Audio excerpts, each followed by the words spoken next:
Welcome back to the OPEX podcast. On today's episode, I am joined by Zach Evanesh from zachevanesh.com and undergroundstrengthcoach.com. On this episode, Zach and I discuss long-term athlete development and the state of the coaching profession. Guys, this was a great discussion with Zach. I know you're going to love it. Stay with us.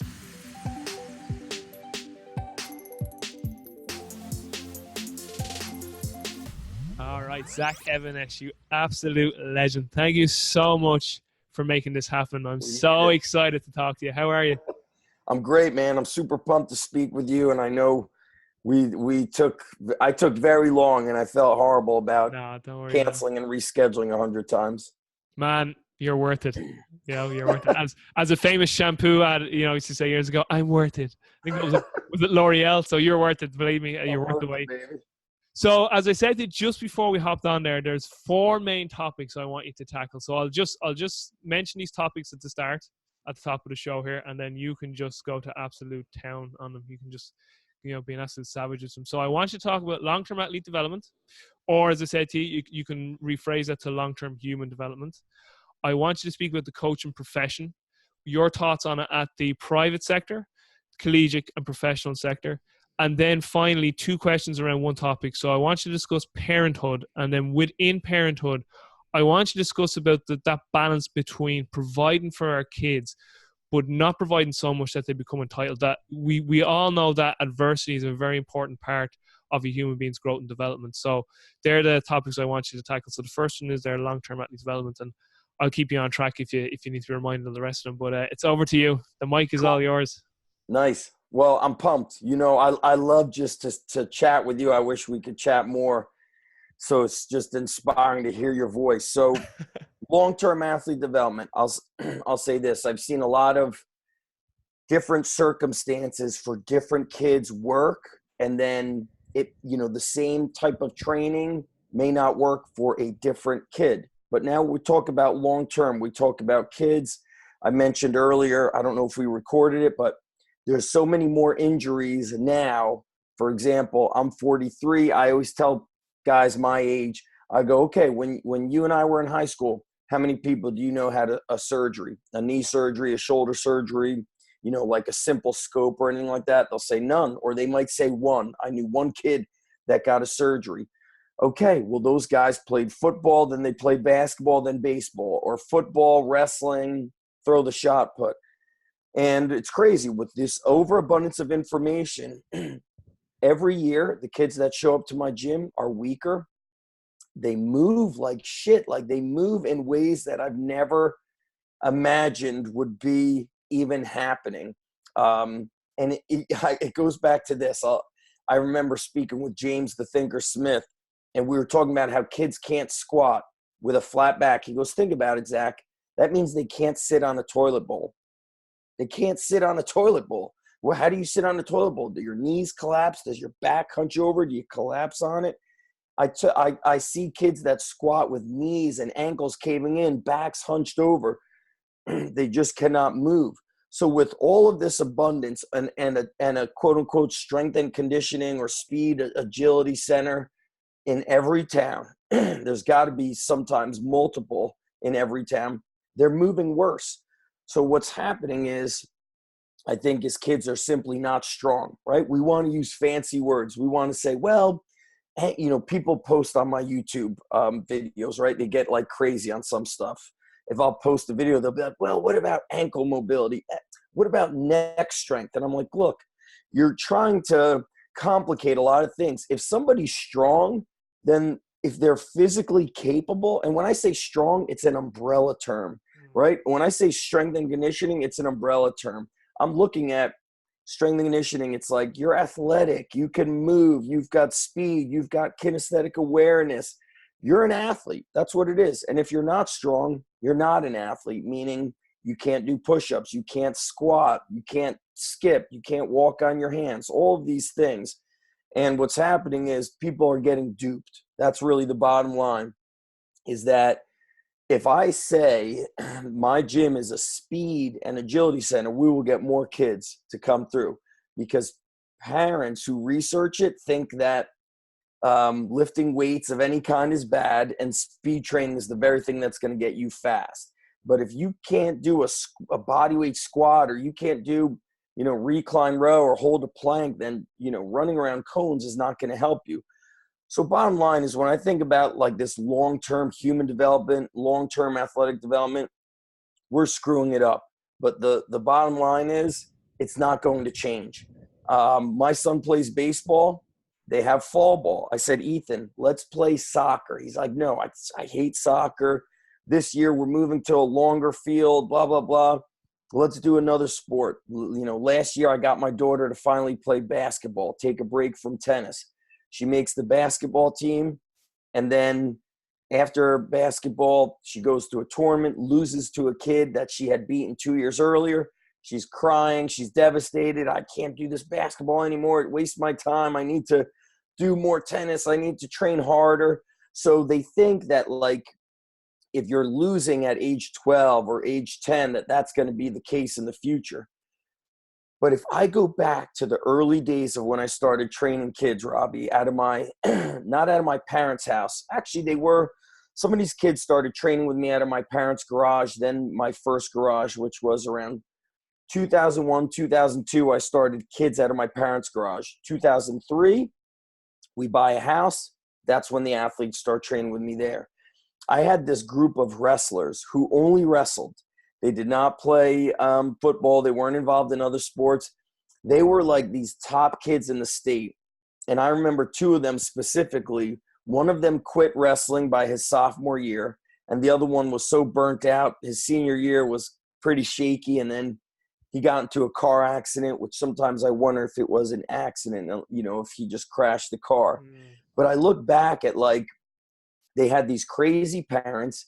They did nothing else but wrestling and long distance running, and it just destroyed them. And then we have people that will say to me, well, Zach, what about, Tiger Woods started playing at age 2 or age 4. And I'm like, look, you can't take one example and apply it to the millions. So long-term athletic development, there's a couple things going on there. We get kids that can't really be athletes because parents are playing pretty much one sport and they're getting just overly involved in one sport. That's number one. Number two, they're not strong. They do no physical labor that makes them strong. So by the time I was in like 3rd or 4th grade, my father taught me how to start the lawnmower and how to do it. He walked away and he never mowed the lawn again. I began mowing the lawn, and just mowing the lawn, pushing that thing up and down the hill, got my legs stronger. Having a paper route, riding my bike, all of these hours on end, I think made my legs very strong.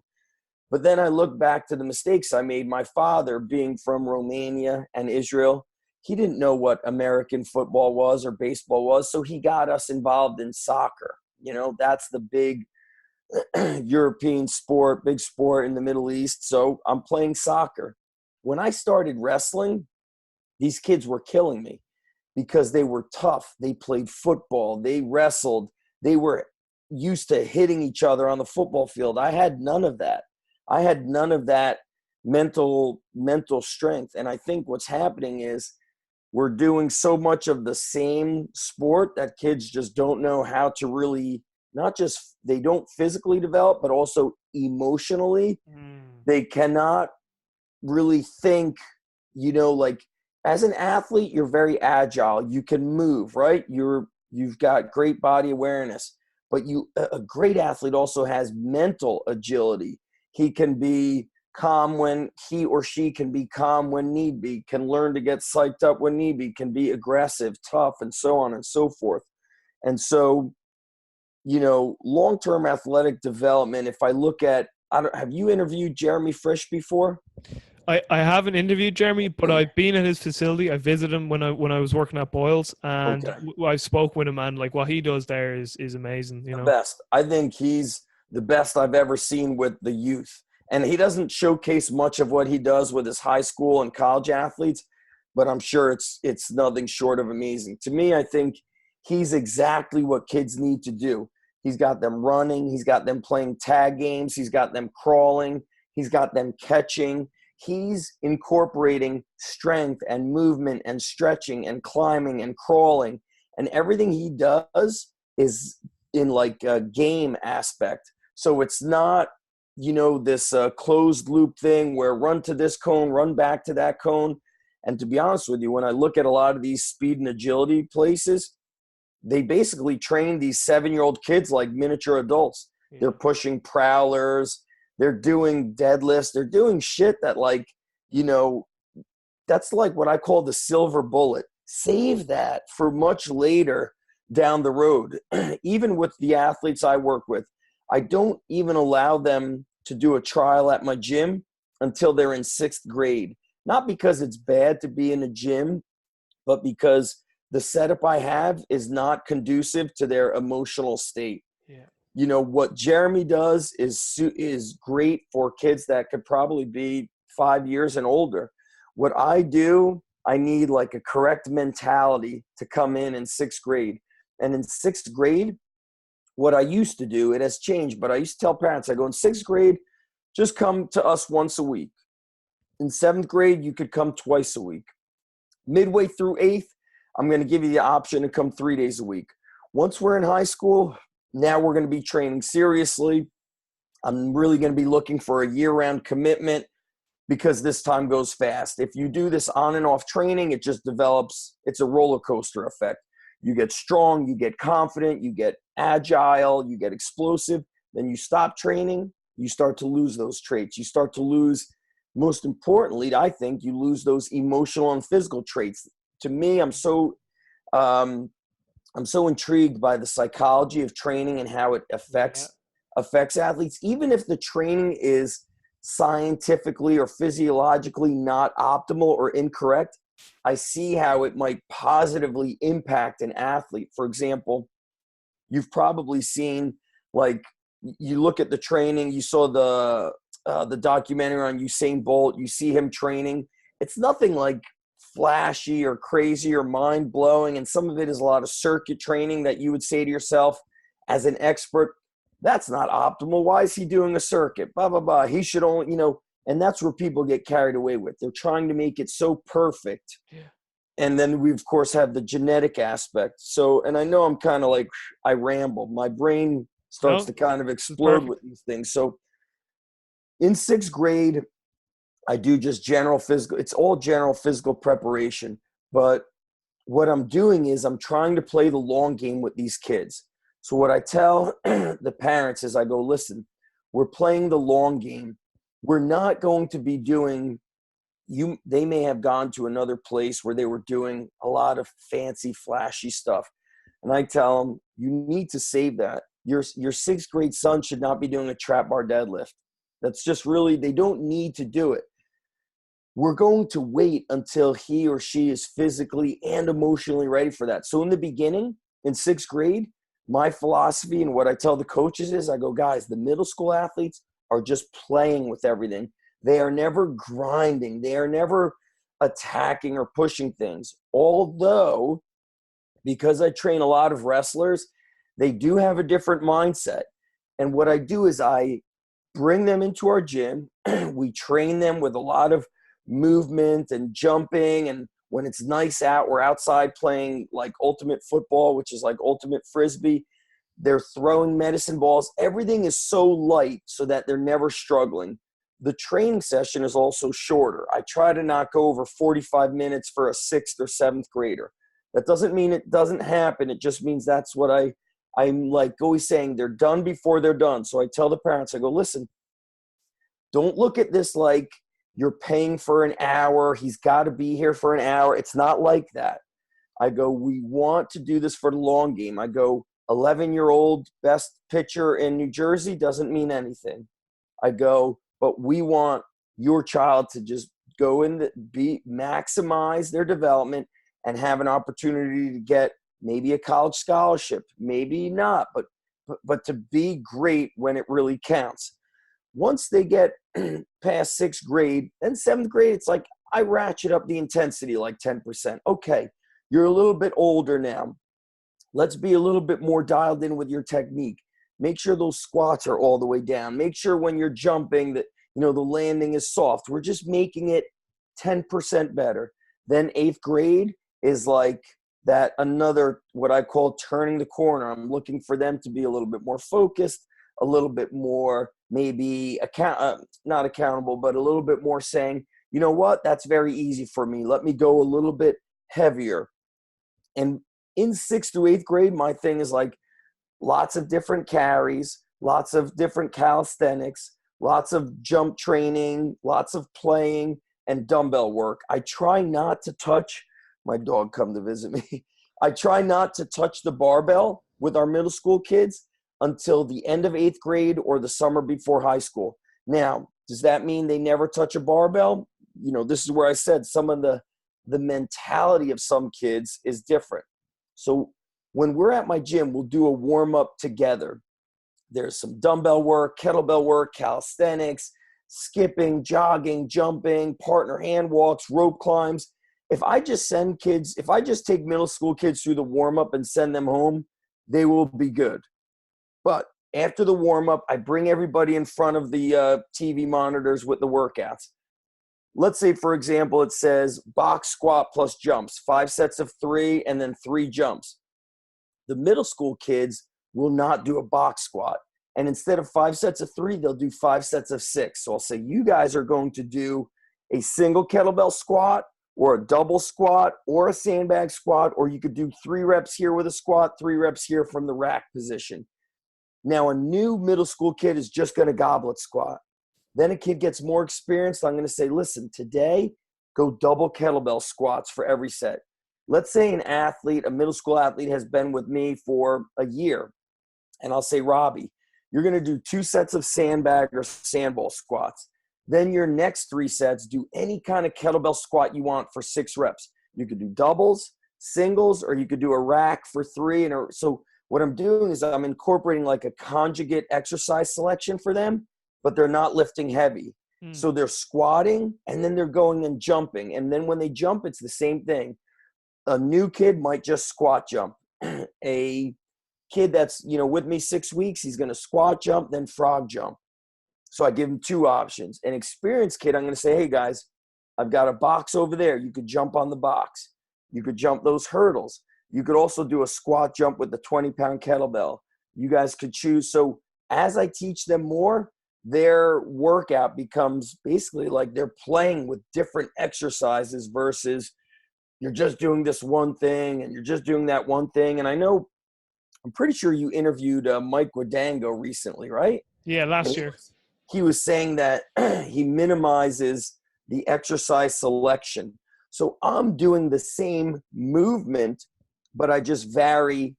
For example, this is what I teach to coaches when they come to my gym. I go, guys, if we're going to keep doing the same squat, there's a benefit to it, and there's also a downside to it. If you keep doing the same squat, kids in general get bored, number 1. Number 2, you could be leaving a little bit of athleticism off the table because they're adapting so much to it.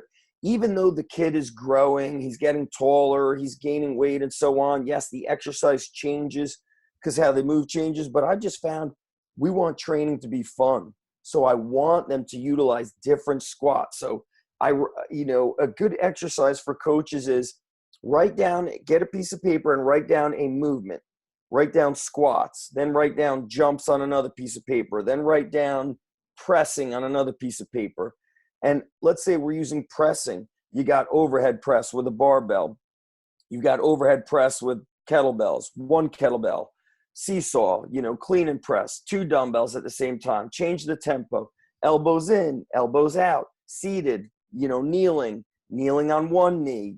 So changing it up, I like to use that conjugate method. The kids have fun with it. They learn different movement patterns under the same kind of, umbrella of a squat or a jump or whatever it is I'm doing.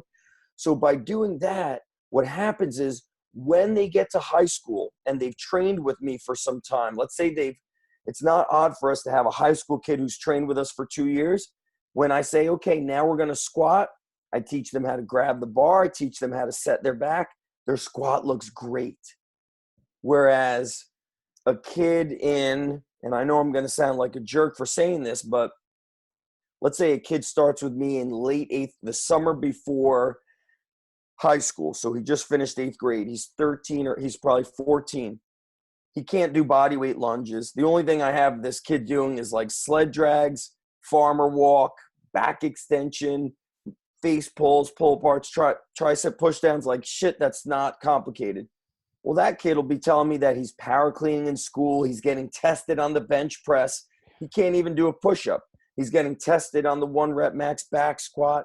That's where we're getting it wrong. This is where we're getting it wrong.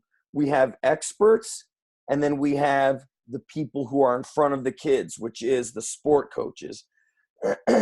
Most places in America, in the school systems, don't have a qualified sport performance coach.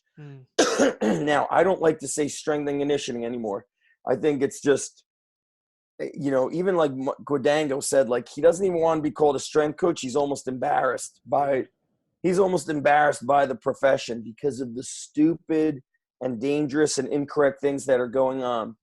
So we're basically at war with the people that can help and then the people who work in the schools. And that's why I went back to teaching, because I wanted to find a way to really be with these kids consistently and not have to battle the sport coaches who insist on, hey, we do the same exercises here. And I always say, look, guys, you're doing a trap bar deadlift. So am I. But your trap bar deadlift, your feet are too wide, your knees are caving in, your back is hunched over. It's the same exercise, but it's also like me and you saying, hey, Zach, we both have a car. Let's just roll up to NASCAR and enter the race. They'd be like, hey, guys, what are you doing here? Guys, we do the same as you guys. We drive cars. They'd be like, get the fuck out. You guys are fucking crazy. You guys are fucking crazy. That's what they'd say. But we'd say, no, it's the same thing. We know how to drive. I could drive a stick shift. And that's where we're at. So long-term athlete development is getting destroyed because the wrong people are in charge. And people like me cannot even give it away. Independent people, like you could ask, I guarantee you guys like Bill Hartman, Mike Robertson, they struggle to get the local people. I spoke with Dave Spitz of Cal Strength, who's training people to be in Olympic. He's like, dude, for the love of God, he's like, I can't even give away a program to a high school kid. He's like, but we could fill up our NFL combine camp, no problem. He's like, but we cannot. He's like, we barely could get high school kids through these doors. And that's where the long-term athlete gets screwed up. Guys like Jeremy, they should be feeding kids to him. But it's like, I don't know if it's ego or, and it's also parents don't know what they don't know, right?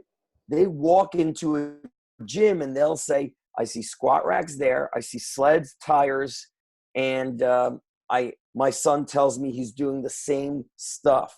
And that's why I give the NASCAR analogy. If it's all the same, think about this. Why are the All Blacks still the best rugby team? Are they still the best? Still the best. Okay. Well, all things being equal, everybody's got a rugby ball. Everybody's got rugby coaches. Everybody's got a field. Everybody's got players. We've all got the same stuff, right? Yeah. It's how we do it. So it's how we do it. And that's where things start to get screwed up, is guys at the independent level. And not all independent coaches are great, and not all collegiate coaches are great. Hell, not all NFL coaches are great or pro coaches. It's just the bottom line. They're not all great. So what happens, though, is there's just not enough longevity with a great coach to turn somebody into a great athlete. Now, let's say we have a great coach, but now we've got all these other factors that could totally screw things up. So we've got genetics. Some kids just do not put on muscle. Some kids just do not respond fast to training. They don't, it's like I could tell, like I got a kid, like he could just move beautiful. He could squat low. His ankles are great. He could do pull-ups and push-ups. And then a kid the same age going through a very similar training program, Like he could barely squat low with a kettlebell. He can't, when he jumps, his jumps look slow. You're like, man, I never thought jumping would be slow, but this kid is showing me that jumping could be done in slow motion. Or you've got the kid that's eating correctly, the other kid that's not eating correctly. And so there's all of these pieces of the puzzle, and everybody's got kind of different things going on. And a guy told me this, and this is where it's going to make sense. And this is a little bit heartbreaking for some to hear. Last year, I'm at my daughter's tennis, and I'm speaking to a father. And then the tennis coach says, hey, meet Zach. Zach's a strength and conditioning coach. We're going to get him, blah, blah, blah, involved here. And then we start talking about the kids. And then he's like, what sport did you do? And I tell him I wrestled. And he's like, yeah, I can tell. He's like, I wrestled too. And I can't remember if he was from Egypt or Iran, but it was one of the places that's very powerhouse wrestling. Mm. And he said, but I'm going to tell you. He's like, I was touched by God. He's like, I did not lose. Like, I think he was like a national champion for his country. He's like, I was touched by God. He's like, God came down and touched me. And he's like, I was just tough. I'm going to tell you. He's like, when I wrestled, I knew I was going to win. I knew I was going to win. I could handle more pain. I could fight harder than anybody else. He's like, God touched me. And I was like, shit, man, that is some truth. That sometimes God touches people, and that kid has the gift. He has the natural gift. It might be the gift of work ethic. It might be the gift of athleticism. It might be the gift of toughness, and him saying that, now I see that. Like, and look, some of the best athletes I've worked with, they were not the most athletic, but they had such work ethic that it canceled out their medium level of athleticism. And then also my coaching at the college level, I got to see that some of the best collegiate athletes simply outlasted the more genetically gifted who were not as tough, who could not handle the, they were winning all the time in high school. Now they're fighting to just be third string, fourth string. Mm-hmm. So there's a big mental component to this. So when I talk about long-term athlete development, we can't just talk about the training. Yeah. We have to talk about their environment and how they were coached in sport and how they were raised by parents. And so the best way to explain this is through stories. It makes sense. So not this weekend, the previous weekend, 2 kids were training at my gym. They're like 23 years old now. They grew up together in this small town that's known for being very tough in wrestling. And that town was always tough. I remember when I wrestled them, I think when I was a senior, me and my training partner were the only 2 guys that won. And we wrestled a team of freshmen. Maybe they had so we were like the bigger guys, and they killed us besides me and my training partner. And I just remember physically they looked strong. They were tough.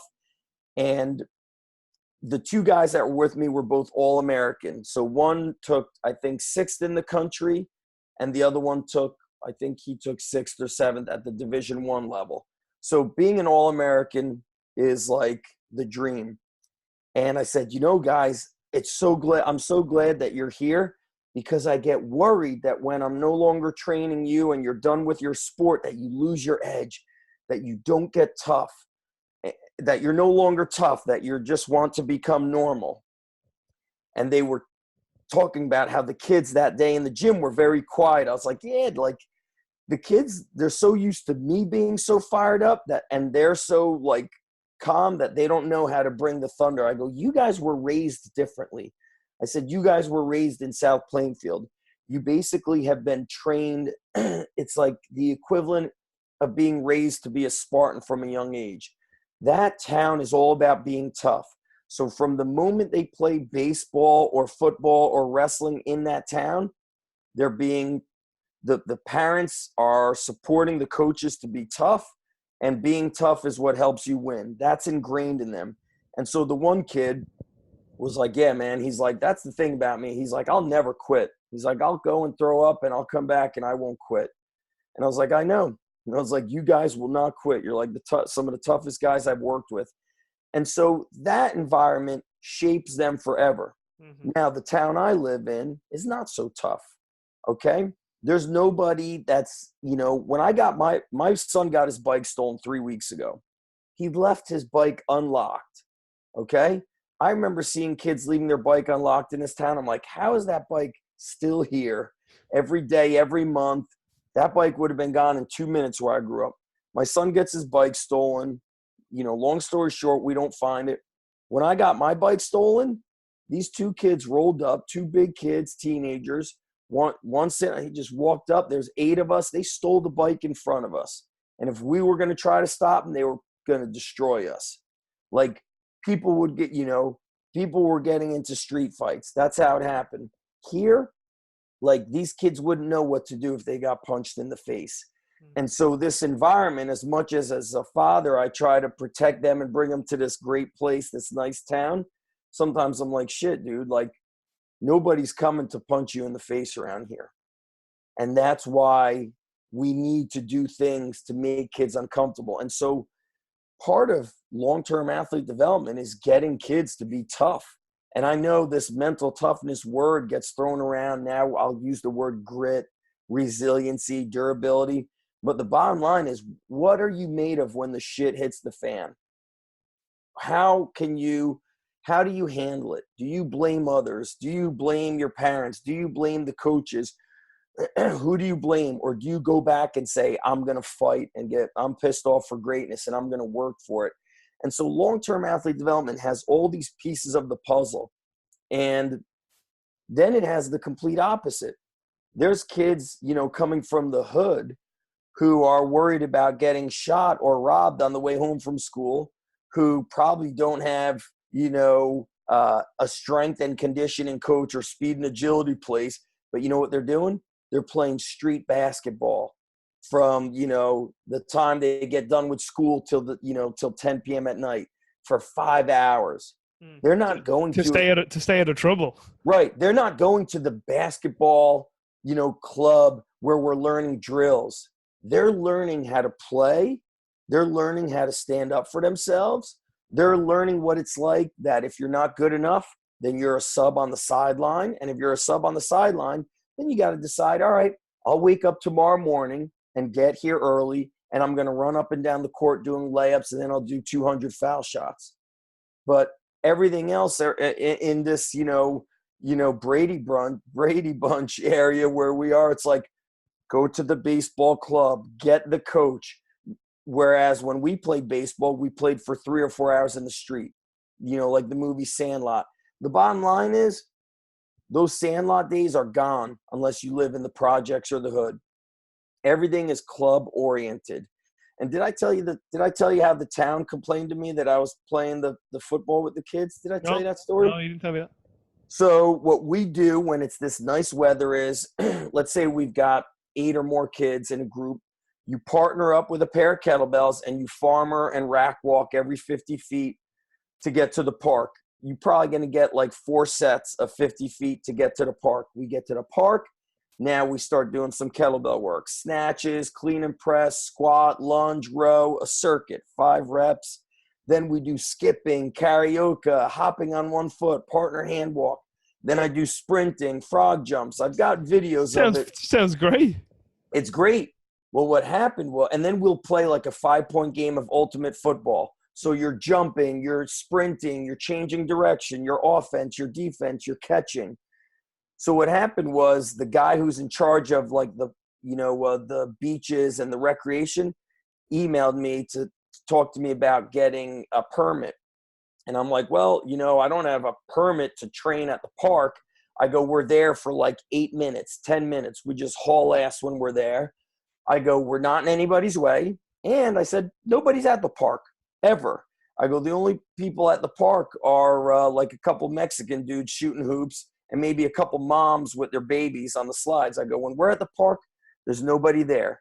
Yeah, well, insurance, blah, blah, blah. Here's my insurance. And then what about this and that? Okay, what's the hourly rate? I'm not even there for an hour. After 5 emails, my wife's like, you need to just get a lawyer. So I got to hire a lawyer. The lawyer, long story short, does the research, and he's like, you know why they kept going back and forth with you on emails about this? Like, what's the code for you to, play? He goes, there is no code. He goes, it's a public park. You're allowed to be there. You're insured. You're not doing anything, illegal. So I was like, damn, dude, here we are setting a great example. We're exercising. We're playing. We're not causing damage to anything. And then you got people complaining about it. And so that's the world that we're in. It's like even playing is viewed as being strong is offensive to people.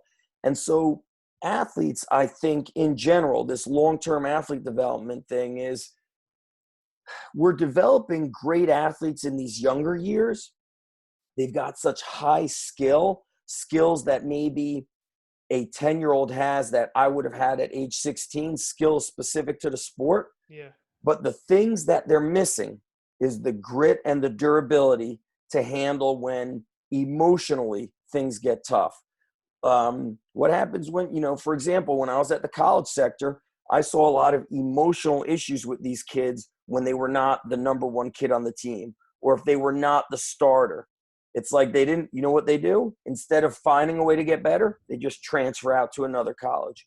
They just go elsewhere. They go elsewhere. And then, of course, look, sometimes the coaches are not very good, truth be told, and they end up at that college and it's the wrong thing.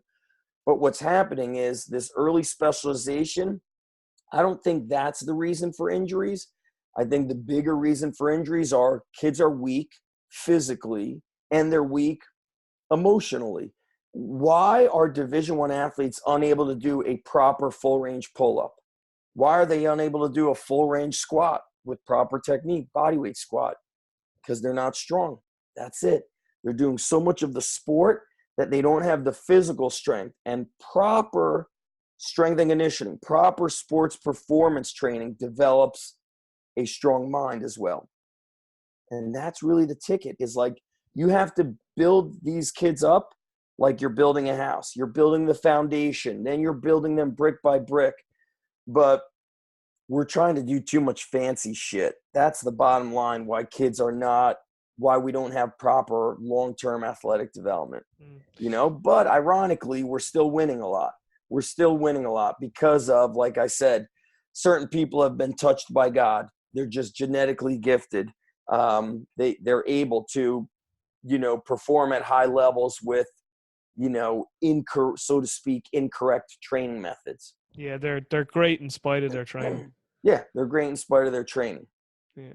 Just to touch back on a few things there. One, with Tiger Woods, first of all, right, golf is a very different sport to like soccer, rugby, American football, like more, if you like, popular sports and sports that are played more around the world. In terms of like you need a far bigger base of athleticism. Like it's very hard to specialize in one of those sports and become excellent. I mean, usually people who do become like the best of the best in those field-based games, they usually have been multi-sport athletes. But also with Tiger, just on another note, listen, early sport specialization works. If you talk to Rhett Larson, who worked at China, he's like, yeah, listen, like it works. They will, a lot of them will end up being the best of the best and can end up being champions. But he's like, people only look at their achievements then through their sport. He's like, look at the rest of their life then. So like, look at Tiger outside of golf and look at how he compensated for the way he was raised from an early age. So like we all know what happened in terms of his family life and how men's, exactly. And like people again, you said a key thing there is that I'm massive on epigenetics, I'm all about understanding how an organism is shaped by its environment. And I'm fascinated by human behavior and development and experiences. Exactly. Everyone and everything is the way they are for a reason. Every behavior a human demonstrates in any moment in time has a cause. There was a reason why someone acted the way they did, and it's multifactorial. It goes all the way back from when they were a fetus in the mother's womb, to their childhood experiences, to their social experiences, to their schooling, their parenting, their family, to what they just had for breakfast that morning, to how they slept the night before. So there's these chronic long-term factors that shape a person, And then these acute transient factors that shape a person again, like their blood sugar regulation, are they hydrated, did they sleep, along with like these experiential conditions and environments that they grew up in. So again, like people just like look at Tiger and see him as a sports person, and then they're like, oh my god, like he lost his mind, and god, it was terrible how he acted. It's like, well, investigate his life, and then you're like, oh, I kind of understand. Like he never really had a childhood, did he really? Like he never had an outlet. He was never a teenager out on the tear and with the lads and got to learn Kid, those yeah. important lessons in life, like Michael Jackson too. Like people are like, oh, Michael Jackson's a weirdo. It's like, well, like look at how he was raised. He never had a childhood either. You know, emotionally he had so much scarring. That's something else we get into. But just with Tiger, like people like just look at him in a sport and say, oh, but like early specialization works. Like, okay, from a skill acquisition standpoint in the sport, yeah, it worked to a degree also because he had a shit ton of injuries. Like how many golfers, you know, like tore a cruciate? He tore a fucking cruciate playing golf. And the back, I mean, that's he's had multiple back surgeries too, exactly. right. And then When he had those back surgeries, all I was thinking was like, all right, who was training him? Imagine if he was getting trained by somebody like our friend Bill Hartman. yeah, Could have changed a lot of things. but that's just one. And also, and even with Tiger, you could just kill that with, right, he's an outlier. But like you could just kill it with that alone. All right, he's one outlier, but it's not, because there actually is factors that like had led to like other domains and areas of his life like being very out of sync. Again, whatever went out. So what I'm trying to say is that people look at long-term athlete development. That's why I kind of said let's call it long-term human development, because people only look at this athletic standpoint, and it's not even athletes, as you say, it's not even leg development.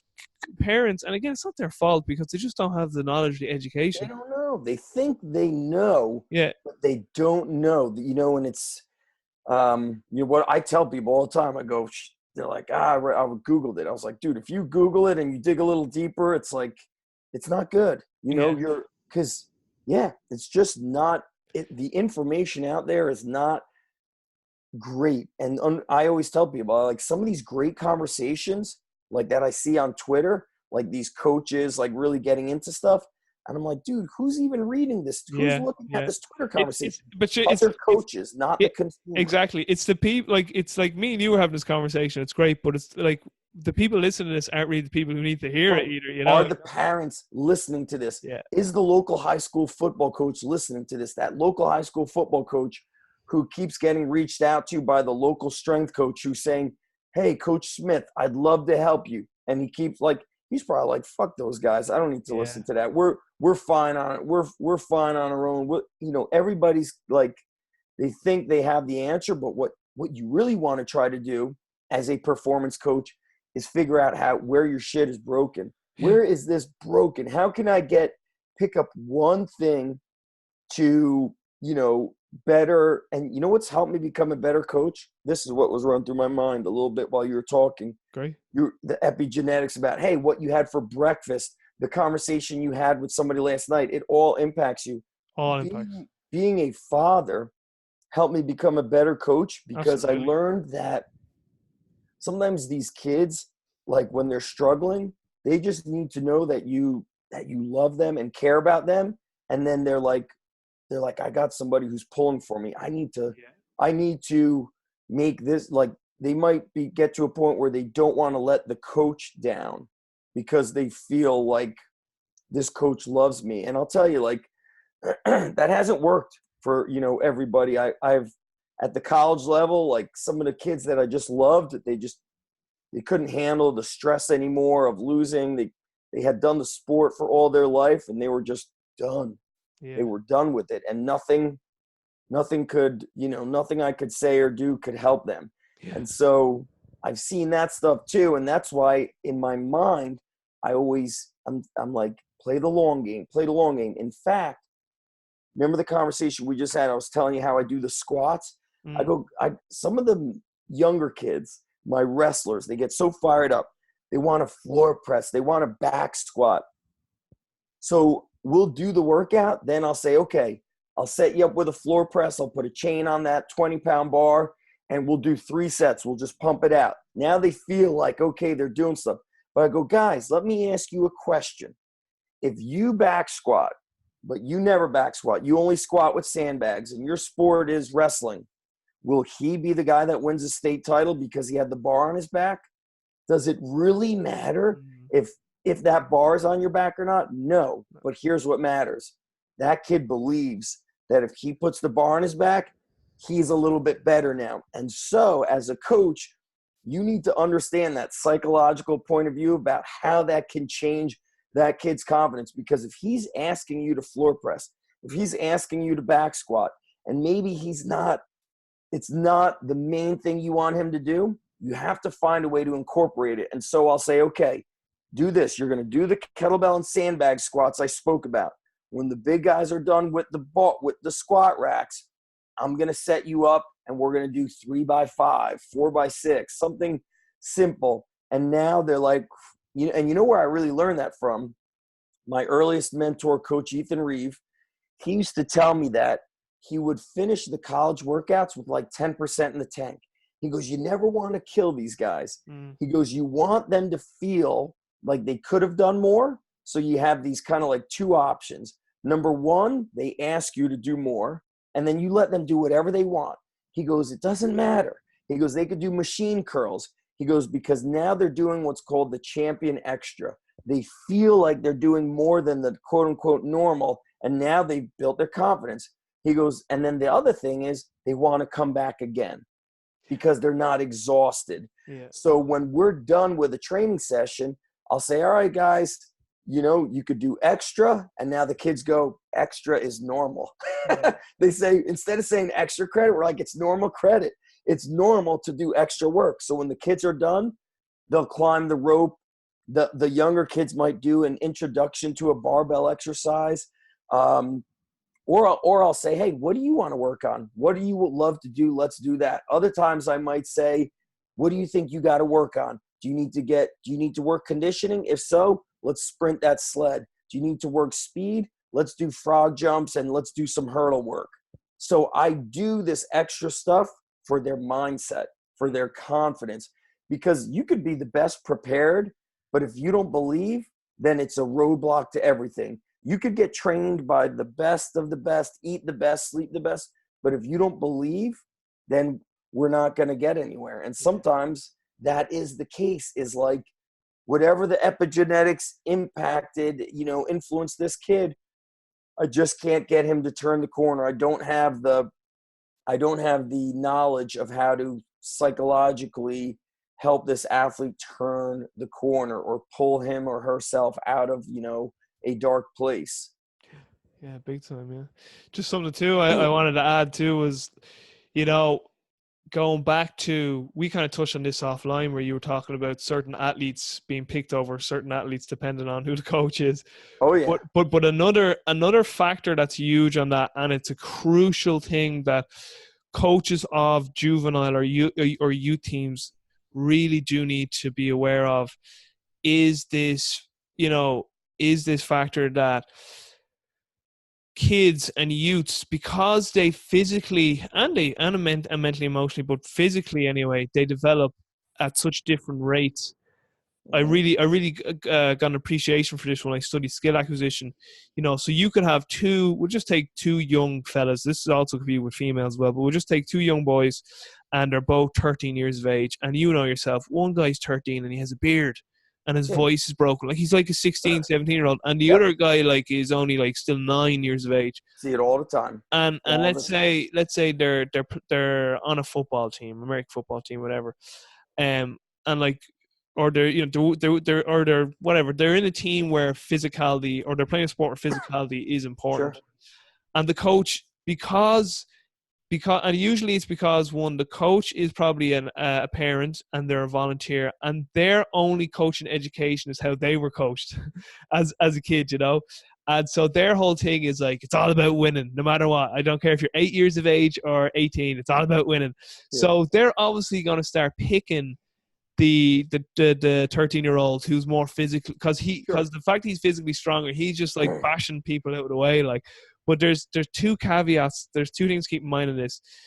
The athlete who is slightly who isn't as physically developed, he can be at a disadvantage and an advantage depending on two things. If the coach never picks him, he's at a disadvantage and he'll probably lose interest and won't play the sport. But if he's a good coach who realizes, listen, this guy is very skillful, but he's not as physical, but I'm still going to play him, what will happen is the young guy, because he realizes, or not the young guy, but the guy who's not as physically developed, and he realizes, I can't use my physicality to better these lads because they're just developmentally, they're more along than I am currently. They actually develop better complex skills and athleticism. So when this guy actually gets older, like when he hits 18 and he hits his growth spurt, by the time he's 18, 19, he's usually now the superstar on the team, because when he was not as physically developed, when he was 13 with all the other 13-year-olds, he had to compensate for that through being just better at the sport and a better athlete. So if you have a wise coach, they'll see that. But if you don't, he could be the coach that gets that guy out. Now, conversely, on the other end, the 13-year-old who was big and strong, he never develops the skill and athleticism because he always relied on being the big brew. He was just like bashing the other lads out of the way, like, and the coach always picked him. But then when he gets to 18, he never developed anymore. Do you know, he never developed his athleticism. Well, listen, they also are not developing the mindset. Exactly. So if I'm always winning so easily, because I'm bigger and stronger, at that age, and then all of a sudden the rest have caught up. Yep. Or I get to this higher level, and now I'm starting to see this. And I know I use wrestling a lot because we have so many wrestlers. We're seeing college wrestlers beating, some of the world's best wrestlers. So right now, there's been like world championships going on with wrestling. One of the kids from a team I used to coach at beat the guy who took second or third in the worlds.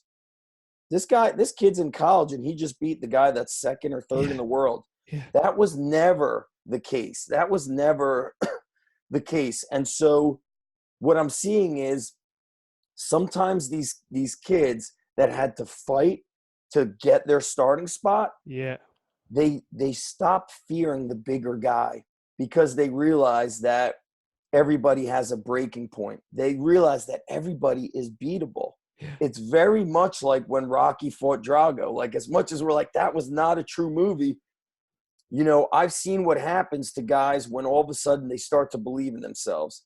They truly can become unstoppable. And so you're talking about the skill acquisition. It's also the mental aspect. To me, that is one of the most intriguing things, in that how people could be trained incorrectly, yet become perhaps the best in the world in spite of their incorrect training. And somewhere in that mesh of everything was something that developed their attitude, that developed their mindset, and that gave them the confidence to simply fight for things. Yeah, big time. And just going back to my skill acquisition example, like you best see that in sports, like like soccer, or over here with the Gaelic games like hurling and football. But I've seen that constantly, where you can get, like, again, 2 13-year-olds. One fella's more developed, one fella's less developed, and the less developed player, if you have a good coach, like, he'll keep him interested. And when he gets to 18 and he is more developed, like when he was like younger and 13, he wasn't one of the best. And it's like, God, do you see Tom now? He's 18, he's one of the best in the team. And then it's like, but remember Billy when he was 13? He used to be our best player. Now he's no good anymore, or he's not as good.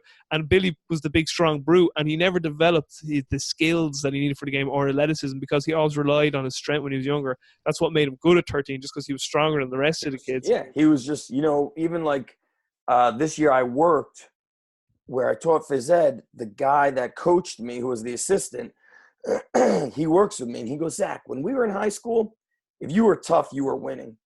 He goes, that's it. He goes, it wasn't really about who was so much more skilled. It's like, were you just strong and tough, and who hit puberty earlier? Yeah. Now I want to say this, because we've been talking about the long-term athlete development. Just because the 13-year-old looks like he's 16 does not mean he's ready to squat and power clean and do all that stuff. You need to remind yourself that even though he's still a 13-year-old, let's say a 13-year-old and 16-year-old begin training on the same day, they have zero training experience. That means they essentially have the same training age. They have the same training age. One might be able to lift heavier weights and move a little bit differently, but sometimes the fathers of these bigger kids want them doing this big stuff, but you cannot skip the developmental, exercises. Like I probably shared it with you, but at my first university, which was Division I, they were a top 10 team. I remember thinking the first day we're going to deadlift or power clean. More than half of them hunched their back once once they did like more than 185 on the bar. Yeah. So I was like, put the bars away, kettlebells, calisthenics, sleds. That's it for the next few weeks. Yeah. Build up their foundation. Yeah. Zach, so just wrapping up on this first kind of section, the what is the solution then? Because like one thing is that like the best coaches really should be at the youth level, you know, because like that's not to say that there isn't shitty coaches at the professional level or at the collegiate level, like we kind of already alluded to. But where it's desperately needed, where more knowledge anyway of the training process is desperately needed, is with youth athletes and younger athletes. But I suppose it's lack of funding. It's just, I don't know what it is. Yeah, I suppose lack of funding, physical education. The other thing too is that like I spoke to the guys from Brand X. Oh yeah, Jeff and Mickey Martin, and like I met them years ago. I went through their certification when they were still with CrossFit, and I met Jeff's son. I forget his son's name. He was like 19 at the time. Great dude. Yeah, great. But they were saying that whenever they have an interaction with a physical education teacher, like most physical education teachers, like say that they're seen as a joke in the school, it's like they say that they were like the physical education teachers, like it's not like their peers say it to them, but it's the feeling they get from the rest of the teachers. Yes. It's like I'm a maths teacher, they teach chemistry, there's the English teacher, and you're not really a teacher, are you? Right. Well, they're also it's physical education, I've learned, is unfortunately it attracts some just like people who are lazy, Mm-hmm. Now they're in California, and I think in California, from what I understood 20 years ago, because I remember I was considering moving to California, and I was at a conference, and the one guy teaching it was from California. From what I understood was a lot of the classroom teachers were teaching phys ed, and then they got paid very poorly. I remember him saying, he's like, you do like to bartend, don't you? Meaning you're going to need to supplement your income as a bartender. Now, there's great phys ed teachers, and then there's shitty ones. And I've seen everything from top to bottom and in between. And it comes down to who genuinely cares about getting better and learning, excuse me, how to get better. In New Jersey, so I left teaching 2009, and I came back this year. When I was teaching in 2009, we had physical education 3 days a week. The governor got it switched to twice a week. And there has been a significant decrease in the kids' ability to catch, their ability to run.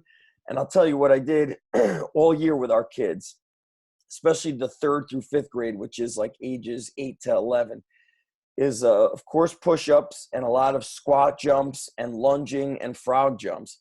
And then I outside almost all the time, unless it was like, 42 degrees, I didn't go outside. So the field is in the back. We did every day. We would just sprint down the field and sprint back.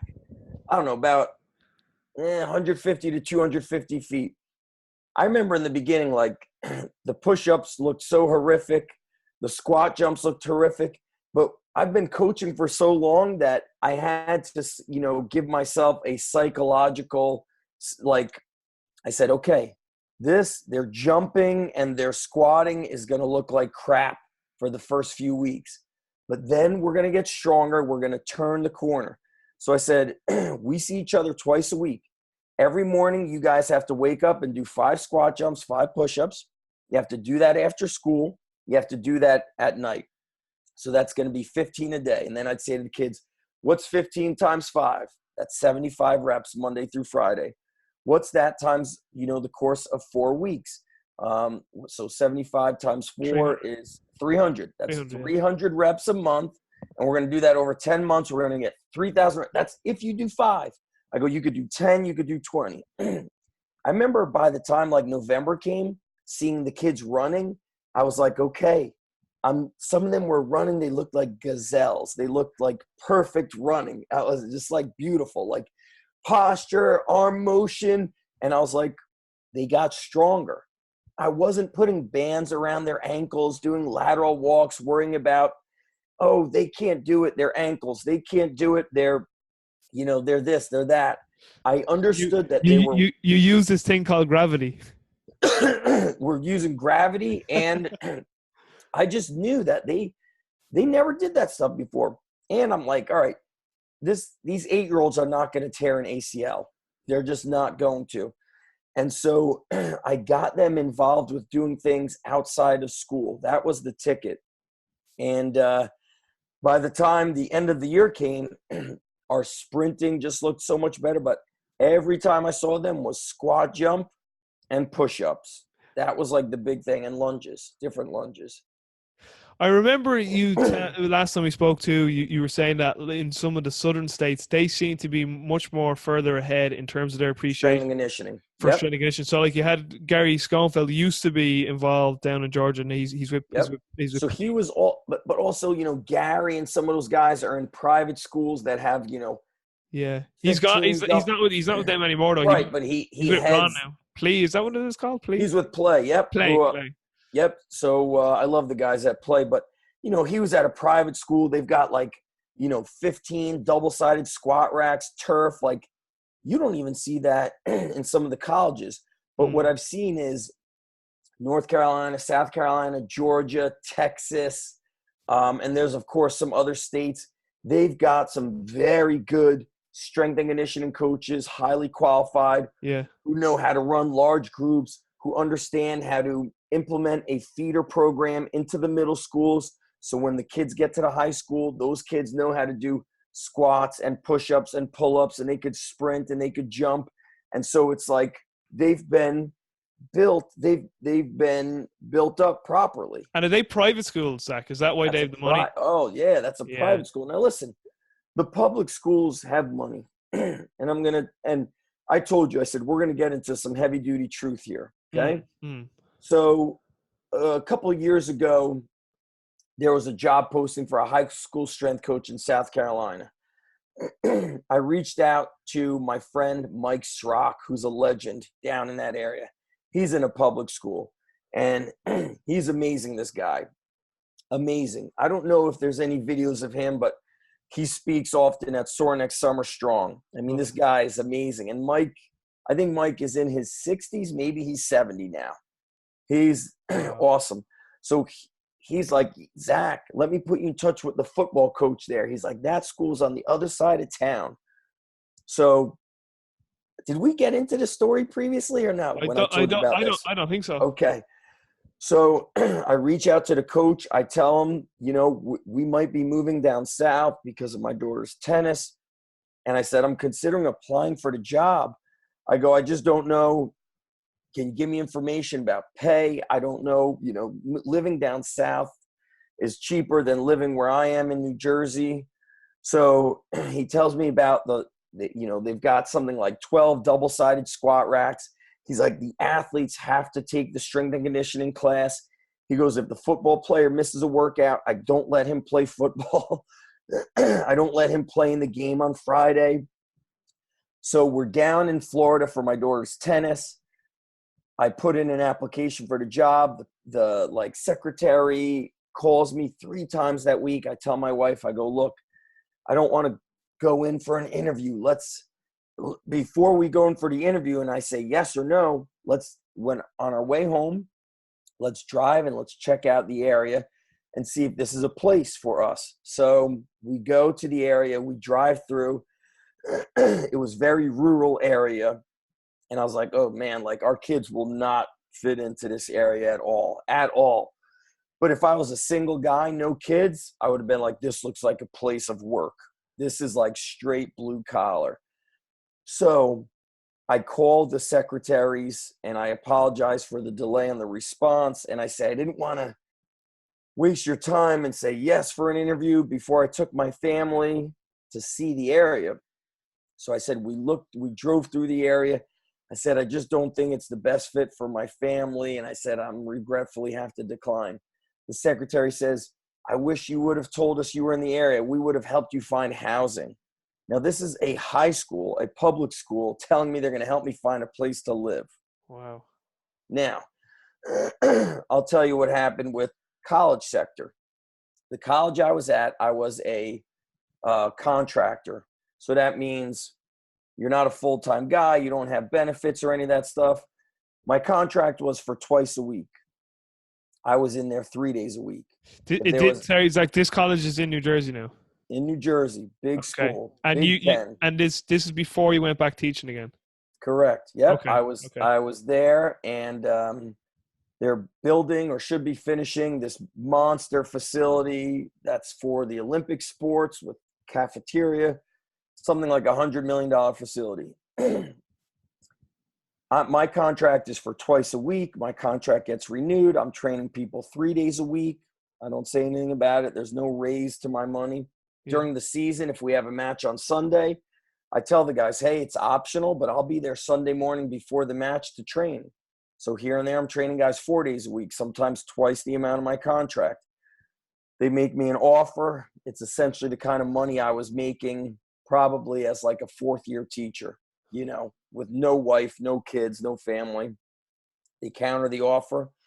It's better, but it's essentially the money I was making while living with my parents. I turn it down, and because I turn it down and don't accept the full-time offer, administration says he's out. If he doesn't want the full-time offer, we want somebody in there full-time. And I was like, I have to take a stand that I can't be in a place that's going to pay you what you could get paid living with your parents. And that was for me, 18 years ago, where you're building $100 million facility, and we keep saying we don't have the money. We don't have the money. Yet, the squat racks are $10,000. Yeah. It's like, I'm just not going to do that shit anymore. I'm not going to do that. And, they're paying in these big universities, they're paying people money that is really putting you at a level where it causes a lot of stress in your family life, because you're not making enough money to really support family. You're working crazy hours. You're there early. You're there late. You're there during holidays. And I'm just like, I'm not going to do that shit anymore. And so it's, it's not what it's all cracked up to be. And so it's interesting to see how in different places strength is viewed differently. Yeah. Right. So like down south, South Carolina, North Carolina, Georgia, being strong is something that is admired. It's something that is put a premium on. They put a priority on it. And, the football coach, when I was speaking with him, was so excited that I was considering applying. He was like, man, this is amazing. We need a guy like you here. And he was just so excited about it. He's like, you call me anytime. He's like, I'm just at church or football. He's like, you call me. If I'm not, in church or at football, I'll call you back. And just so nice. And I remember I spoke at a hammer strength clinic at Georgia Tech. And I remember a middle school principal from Georgia came to the seminar to speak with me. And I was like, man, this guy's a principal at middle school trying to learn how to incorporate some basic strength and conditioning into the school. Whereas here, in New Jersey, I hear it all the time. Like they want to create a strength and conditioning position in a high school, but they want you to be a phys ed teacher. And then a guy like me, they don't want a guy like me in there because they realize they're not going to be able to start me at the bottom of the salary. And it's like, I, as a father, don't like that, because it's like, so you're saying it's all about, it's this, $20,000 or $30,000. You want to start somebody at $35,000 and at the risk of hurting somebody's child, and you're okay with that. And as teachers, that's not what I'm okay with. And years ago, I had a conversation with a good friend of mine. We used to teach together, and she said to me, she goes, when I teach the kids now that I have kids, she's like, I just want them to feel safe, because that's what I want my kids to feel when they're in the class. I want them to feel happy and safe with their teacher. And that's why everything I did when I was at the school I was at was to empower the kids. Yeah. If you're having a bad day, come here, get a hug. And I would say, guys, do you know why we always do these exercises? Why we do squat jumps and push-ups? I go, because it makes you strong. And I go, where does it make you strong? They go, it makes you strong here, there. I go, where else? And they start learning. I go, it makes you strong here. And we had kids with, this town where I grew up is actually not like the easiest town anymore. It's a very tough town. There's a lot of single parent homes. There's kids living in government housing that see a lot of bad stuff. And I always tell them, I go, guys, we train because it makes you strong in your mind, because life is tough. And a lot of you understand what I'm saying, that there's tough things.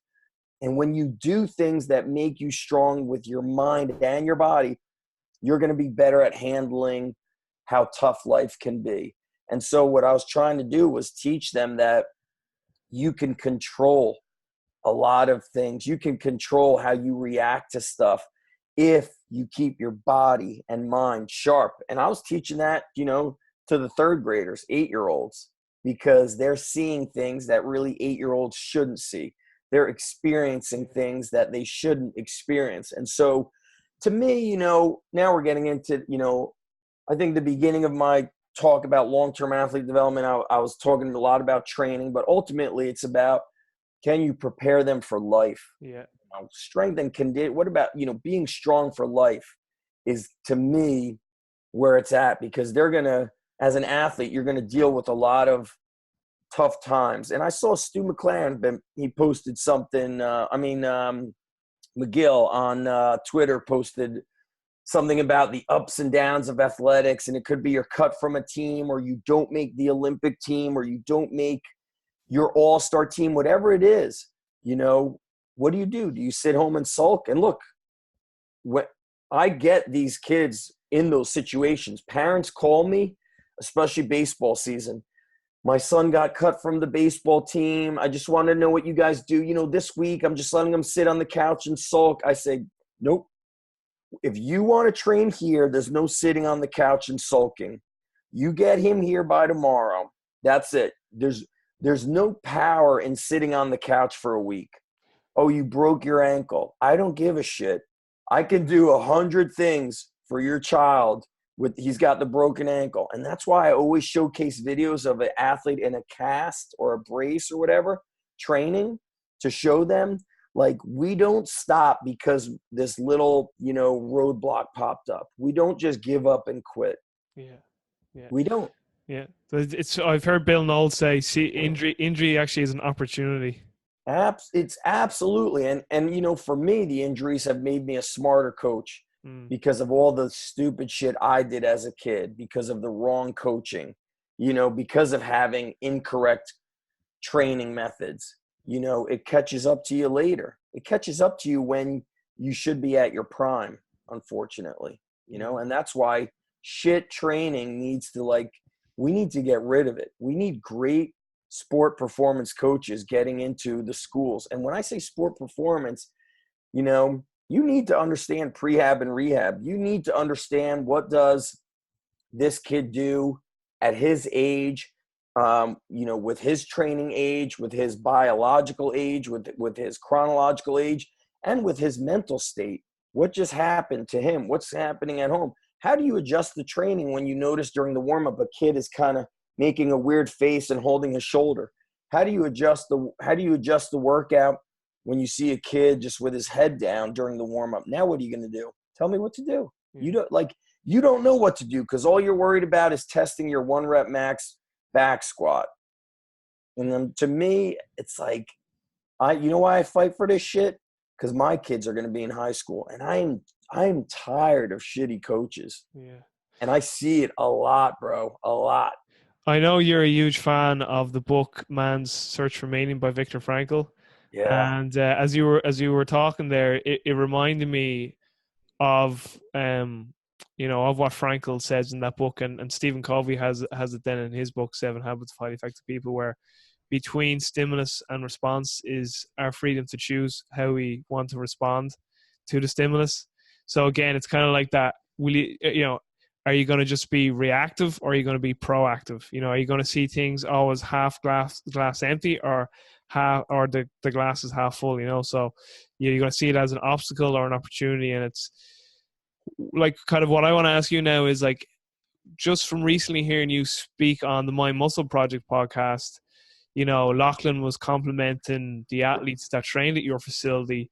You know, he said, like, you know, like the athletes that were there, they went up to Lachlan and Ralph and, you know, asked them like who are they and where they come from and how was their day, and are you enjoying America? And they were saying that there was athletes who had to get like equipment, and they were like saying, sorry, excuse me, sir, I just need to get that. And they were just saying like the athletes were extremely respectful, and they were working like savages.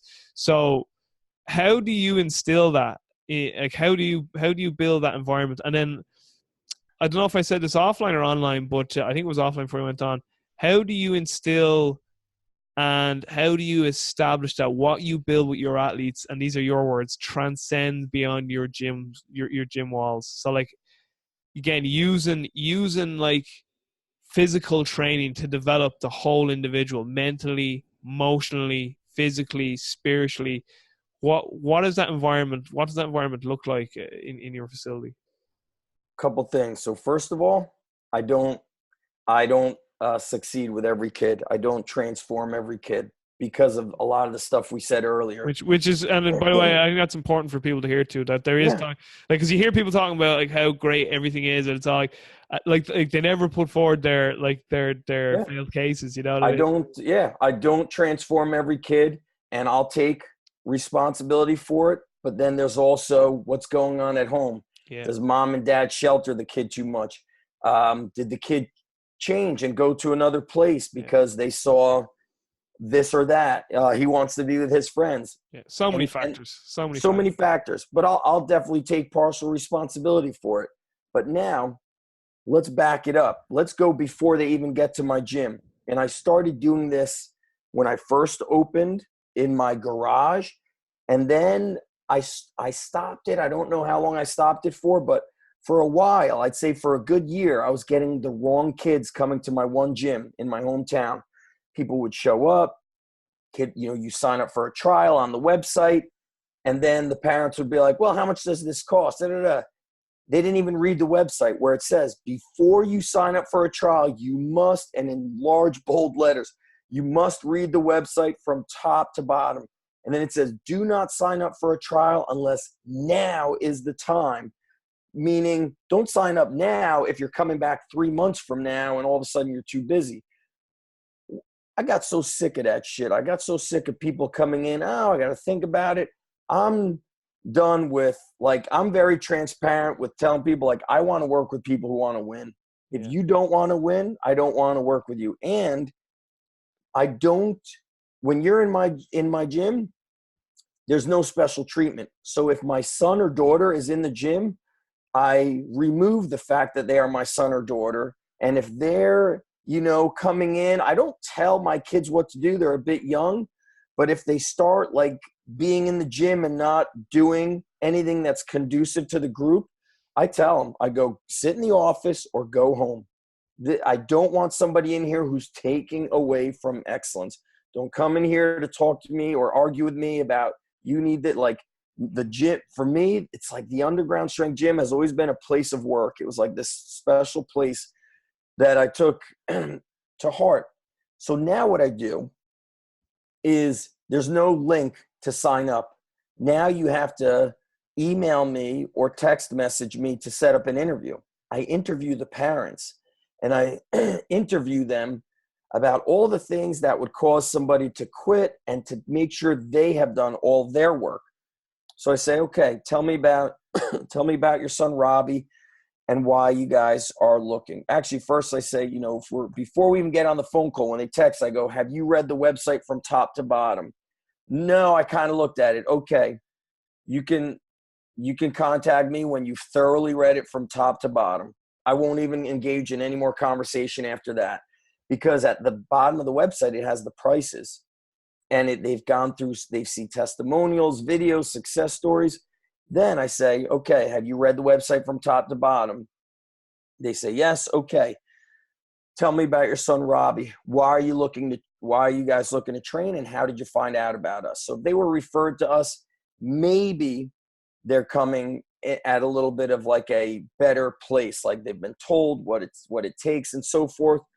So, okay, he needs this, he needs that, blah, blah, blah. Like, he needs to get stronger. They say common words. They say he needs core work, he needs first step. You know, they say a lot of these buzzwords. And what I don't do is I don't argue and say there's no such thing as core. Like, I don't argue with them. You know, I just let them talk and I listen to them. It's like, you know, people who love West Side Barbell when they're like, you can't do speed and agility. You need max effort work. Like, dude, don't argue with the person. Let them talk about their kid needs speed and agility. That's fine. You don't need to tell them that West Side Barbell exists. They don't give a shit about West Side Barbell. So I interview the parents, and then I ask them questions about, okay, what's coming up? When football comes up, do you see yourself saying that he's too busy and needing to quit? Because if that's the case, we can't train because football starts in a month and the minimum membership is in 3 months. And then they're like, well, I don't know. Okay, listen, if you're not sure, let's have this conversation again after football. And I tell them, I go, I'm a father of 2 kids. I go, I invest a lot of money in my kids and their coaches. And if you don't feel great about your investment with me, I don't want your money. I do not want your money. Let's say they live 30 to 45 minutes away. I'll say, you know, it's pretty common that when people live that distance away, they might start, but then they tell me that they're too busy. It's too much this, too much that. Do you see that having a impact with you? Because if you don't think you're going to be able to handle the drive, then we're not going to sign up for the 1-year membership. We're going to sign up for the 3-month and then monthly. And for example, I had a dad who had contacted me a few times, and then he asked if there's a discount code. Then he asked about pricing, and he was like, man, that's a little bit steep, blah, blah, blah. And I said, listen, I suggest we just don't move forward with the membership. I go, this is the 3rd time you've mentioned money. I go, maybe let's revisit this another time when you're more comfortable with that. And he's like, I won't bring it up again. They lived about 45 minutes away. He's like, my son goes to this wrestling club all the time. It's 45 minutes away. Driving's not going to be a problem. Kid attended for 1 month. He sends an email. He's like, look, it is a problem, blah, blah, blah. He signed up for the year. And we have an early cancellation fee, but you know what? I don't take it. And I'm going to tell you why I don't take it. Because I didn't earn that money. I don't want your money. But what I want you to know is we had conversations about you saying things or not. And that's where we're at in this world. And so at the independent level, you deal with a lot of that shit. People think they could do it, but they can't. And the real reason is, and why I'm so intrigued by mindset is, people cannot handle discomfort. As soon as it's a little outside of their comfort zone, they're ready to quit, which is why I often say comfort is the enemy. Training needs to be tough. As much as I love the science behind training, dude, practice is tough. A long season is grueling. Losing multiple times gets tough, and we're going to need to be trained in a tough manner to have the durability to handle this shit. And so before somebody even trains with me, I want to interview the mom and dad to figure out, are you even going to be able to handle? And then I say, what happens if he breaks his leg? Would you stop altogether, or would you trust me to train him around him being in a foot cast? So I do all of these things, Robbie, before they even get to the gym. Because if parents are making the excuses, then I'm screwed. I'm not even going to be able to help the kid, because a kid is not going to go home and argue with his dad keep it going. You essentially have a very thorough filtering process. And now it's like, and now I have kind of, when they show up, 9 out of 10 are signing up. Still, some of them don't sign up. And you know what I say to them? I go, from here, you email me to get started. If I don't hear from you in 1 week, I'm not chasing you. I'm not following up with you. And I don't know how much of the business stuff you see, but I'm seeing so much advertising for growing your gym by 20 to 30 members. I could not handle 30 new athletes in a month, 20 new athletes in a month. Only if I had a specific time for them on specific days could it work. But I'll tell you what, like, you're probably getting a lot of shitty people if 30 people are showing up. And I just, you know, I've learned that like I don't want ever to be like, shit, I need to train this kid because I need to pay rent. I'm never in that situation. I don't need your money. I have other ways that I make money through online, through teaching, through my certification, through consulting. I have 7 or 10 different ways I'm making money that I don't need your money. I need you to be ready to do this the way I know is the right way. Long term, it has to be long term and it has to be consistent. Yeah. And more so than ever before. The kids that showed up to my garage, primarily 80% could do pull-ups, push-ups, perfect squat. They could sprint. If they got sick, let's say they threw up during a workout, and I know everybody's like, that's so bad. Look, kids are kids. They might eat a fucking taco before they come to the gym because they're stupid, okay? They throw up, they come back and train again. Yeah. I want to see a kid like, there's nothing wrong with somebody. I'm not trying to make you throw up, but if a kid ate before he trained, look, I don't know. Like I told them, don't eat 2 hours before you train. They might get sick. It's their fault. But what I'm saying is I'm doing things before they show up. If what's going on at home is not supporting what's going on with nutrition and training, then I won't be able to help the kid. That you actually segued beautifully into my next question was, what is the biggest change you've seen with the young athletes that come to your gym now to the athletes that you originally trained back when you started training athletes first? There is but there's not a lot of middle ground. You don't have a kid that's kind of fit, kind of athletic. You have these early specialized kids who are very athletic, and then you have kids that are very behind the 8 ball. They're either the 13-year-old who looks like he's 10, or the 10-year-old who looks like he's 16, or a kid who's entering high school, but he's 80 pounds. And so he has to stay back because he's 30 pounds lighter than what he should be. So there's not a whole lot of middle ground going on. And then the other thing is a lot more, how do you say, like, not the word, they're just scared. They're more scared. So going back to the interview process, we had a kid that did a trial who did great during the trial, who I totally would have taken. And then the mom after the trial was like, well, I don't think it's worth it for only twice a week. And, you know, as soon as somebody brings up it's not worth it, I'm like, I don't even want to hear from you then. As soon as you're talking, and most of our middle school kids train twice a week. And she's like, and we're very busy with the lacrosse, the this and that. And I said, well, then they signed up. But when she wanted to sign up, it was 3 months. It was March, April, May, June, 4 months later. So she said, I'm trying to sign up. I don't know how. I go, you can't sign up. We have to do an interview. And I said, the reason why we're on the phone is because the website said, do not sign up unless now is the time, unless you have a sense of urgency and you know the price. And I had to explain to her, I go, you brought him in for a trial. That took time away from active members who are paying to be there. You didn't respect what was on the website. And I go, I need to know, what does the future look like? Are you going to pull him out in a month? Because we're not going to go there. And so now I'm really setting the tone with who I train to avoid getting these wishy-washy type people. And that's what oftentimes hurts kids is their parents. So I do want to discuss a little more about the coaching profession in terms of how you think it can be improved, and to a situation where that, you know, just for the convenience of this conversation, to a situation where like strength and conditioning coaches, or whatever you want to call them, physical preparation coaches, sports preparation coaches, again, whatever title, whatever we're going to call it, but situation where they're seen as highly as doctors and lawyers. Let's just for the convenience of this conversation, what do you think needs to be put in place for that? But before we get to that, could you just give us the mechanics of an athlete that shows up at the underground strength gym in terms of, like, I show up, what happens? Is there an assessment? What's my first session look like?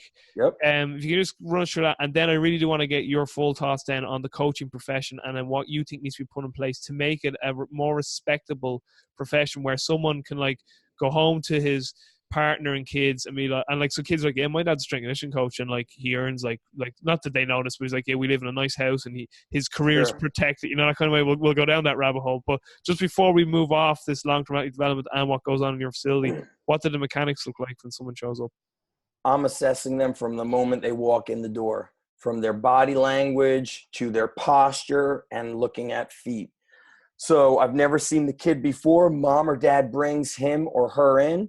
I tell parents, you're allowed to be here for the trial if you want to, but our website states that no parents are allowed in the gym. The reason being is 10 to 15 kids in the gym, you're the only one whose dad is watching you or your mom. It's a bit embarrassing. They can't really open up and be themselves. Yeah. So I bring them in and I do a sign in for them. Of course, I welcome them. I say, listen, today we're going to do an introductory workout. It's going to be pretty easy. I go, if you need to take a break, just say, Zach, I need a rest. Get a drink whenever you want. The bathroom is back there. And if you need fresh air, just step out and get some fresh air. Because I'm trying to make them feel safe. They've looked at our Instagram. They're probably like, holy fuck, I'm going into this place. Like, these kids have their shirts off. It's going to be nuts. Like, this guy's screaming. And I know kind of like what, you know, predisposed idea, preconceived notions they have of the gym. So what I do is I do a group movement warm-up with everybody. Simple stuff. So my one gym has turf. Back, I have another gym that does not have turf. That's only 1,000 square feet. Those kids will do the movement work outside, or they'll do more of like a calisthenics warm-up. So let me go into a little bit of both of them, because the one gym that doesn't have the real good outdoor area is going to give people a good idea of how you need to make things work in a place that's not perfect without turf, right? That's the big thing. All these places have turf and all the bells and whistles. Not all my places have had that. In fact, my one place, I'd use the front lawn of the neighboring gym. So we make 3 lines, and I jog forwards, jog backwards. Do that 3 times. Go light, go medium, go a little faster. Nothing crazy. Skip forwards, skip backwards. Do that twice. Most kids can't skip backwards. I'll say, Robbie, don't worry about it. Just go forwards, buddy. Skip forwards both times. Then I'll say, we'll do side shuffle. Face this wall, side shuffle, let your arms relax. Now I'm looking to see, can he even coordinate? Are his arms going crazy while his feet moving, 5 miles an hour while his arms move 20 miles an hour? Let me just say, then after that, we'll go into karaoke step. Then we'll do something like walking lunges. Do walking lunges to the end of the turf. Do 5 push-ups, come back. The advanced kids, I'll say, you guys do 5 clapping push-ups. So the newer kids or the kid during this trial will do 5 regular push-ups. So now during lunges, I'll go next to the kid and I'll be like, I'll show him. I'll say, we're going to do these nice and slow. Take a big step, keep your chest up, and your back knee will almost touch the floor. So I give him simple instructions. I'm not, diary of the mouth giving him 50 things. I know his body is going to sway. If I see his hands are on the legs, I'll say, Robbie, no hands on the legs. Good, chest up, chest up. And I'll just kind of focus on chest up, back knee almost touches the ground. Then I watch those push-ups. Many kids cannot do a push-up. So I'll say, dude, don't worry about push-ups yet. Just catch your breath and then do the lunges coming back. If he can't do push-ups, I already know what I'm going to do to build his push-ups. So we do a lot of band pull-aparts. We keep a mini band up. We keep bands all around the gym. So at the end of the workout, he'll do tricep push-downs. Then, I know that down the road, I'll build his push-ups by doing light dumbbell benching with 10 pounds, a lot of pull-aparts, recline. I basically reverse engineer everything they can't do. So then after the lunges, then we'll do maybe partner hand walk. So I'll say, okay, Robbie, you hold my ankles, and I'll say, that way you could feel me squeezing your hips when I'm walking. I'll be like, Robbie, you feel how Jimmy's squeezing your legs? That's what I want you to do when you're walking on your hands. Okay, so then you go up and you're trying to do it and your butt's wobbling all over the place. Well, we know that inexperienced coach might be like, Robbie's a bad listener. He can't listen to me. His technique was off. They're not bad listeners. They're weak. And when you're weak, you cannot hold the position.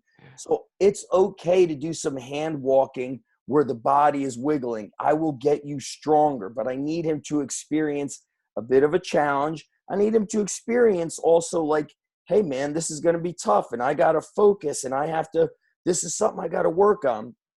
Then I might, depending on how the kid moves, then we might do frog jumps if the kid could move good. If not, I'll let the kids do the rest of the warm up on like the whiteboard. And on the whiteboard, it's like you're going to do sleds and band pull parts for 2 sets. You're going to do back extensions and Bulgarian split squats for 2 sets. So while the guys who are experienced are doing that warm up, I'll say, Robbie, go get a drink, catch your breath. And what I'm doing is I'm not scaring him. I'm letting him rest. I'm letting him catch his breath. And I'll say, when he's done, I'll be like, dude, good job, my man. Don't be afraid to rest. And then we'll get a band and I'll say, I'm going to do band pull parts. And look how I'm grabbing 1 inch on each side of the band. And I say, make sure you have an even grip. Don't rush. I want you to have an even grip. So I'm teaching them, listen, buddy, there's no rushing and everything is excellence. I don't want you to just grab it and be wild. Look how I pull it smooth. Touch your chest, return slow. Don't let the band relax.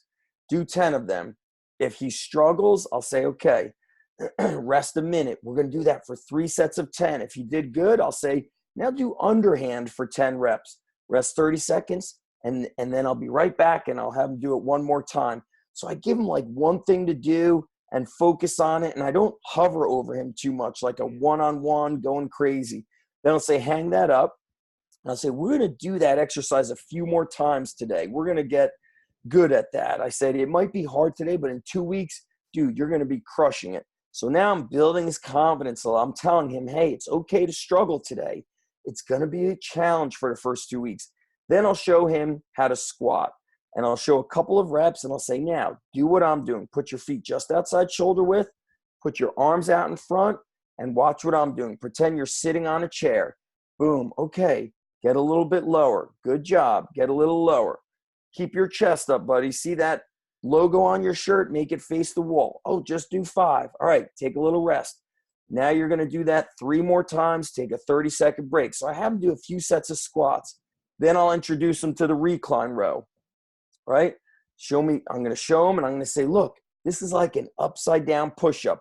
Your body's going to look like a 2x4. The only thing that moves are your arms, and I want you to go slow and controlled. So slow, squeeze your shoulder blades, return slow. Do that 5 times. Okay, that was great. And if the kids may be more fit, I might have said, you're going to squat for 5 reps, recline row for 5, and I'll say, you're going to do that for 5 sets of 5. And see, 5 sets of 5 doesn't fatigue him. I say you're going to squat, do the row, rest a little bit. And I keep kind of coming around, checking on him, getting it better, because the first set's going to suck. Second set, I'm going to give him one thing. Hey, get a little bit lower on that squat. Third set, drive your knees out, buddy. Don't let your knees cave in. You see this? This is knees in. See this? This is knees out. And then the recline row, I might give one thing. Be like, dude, you know what a ruler looks like? Make your body like a ruler. So I'm just introducing him to things. So he did some movement prep, nothing crazy.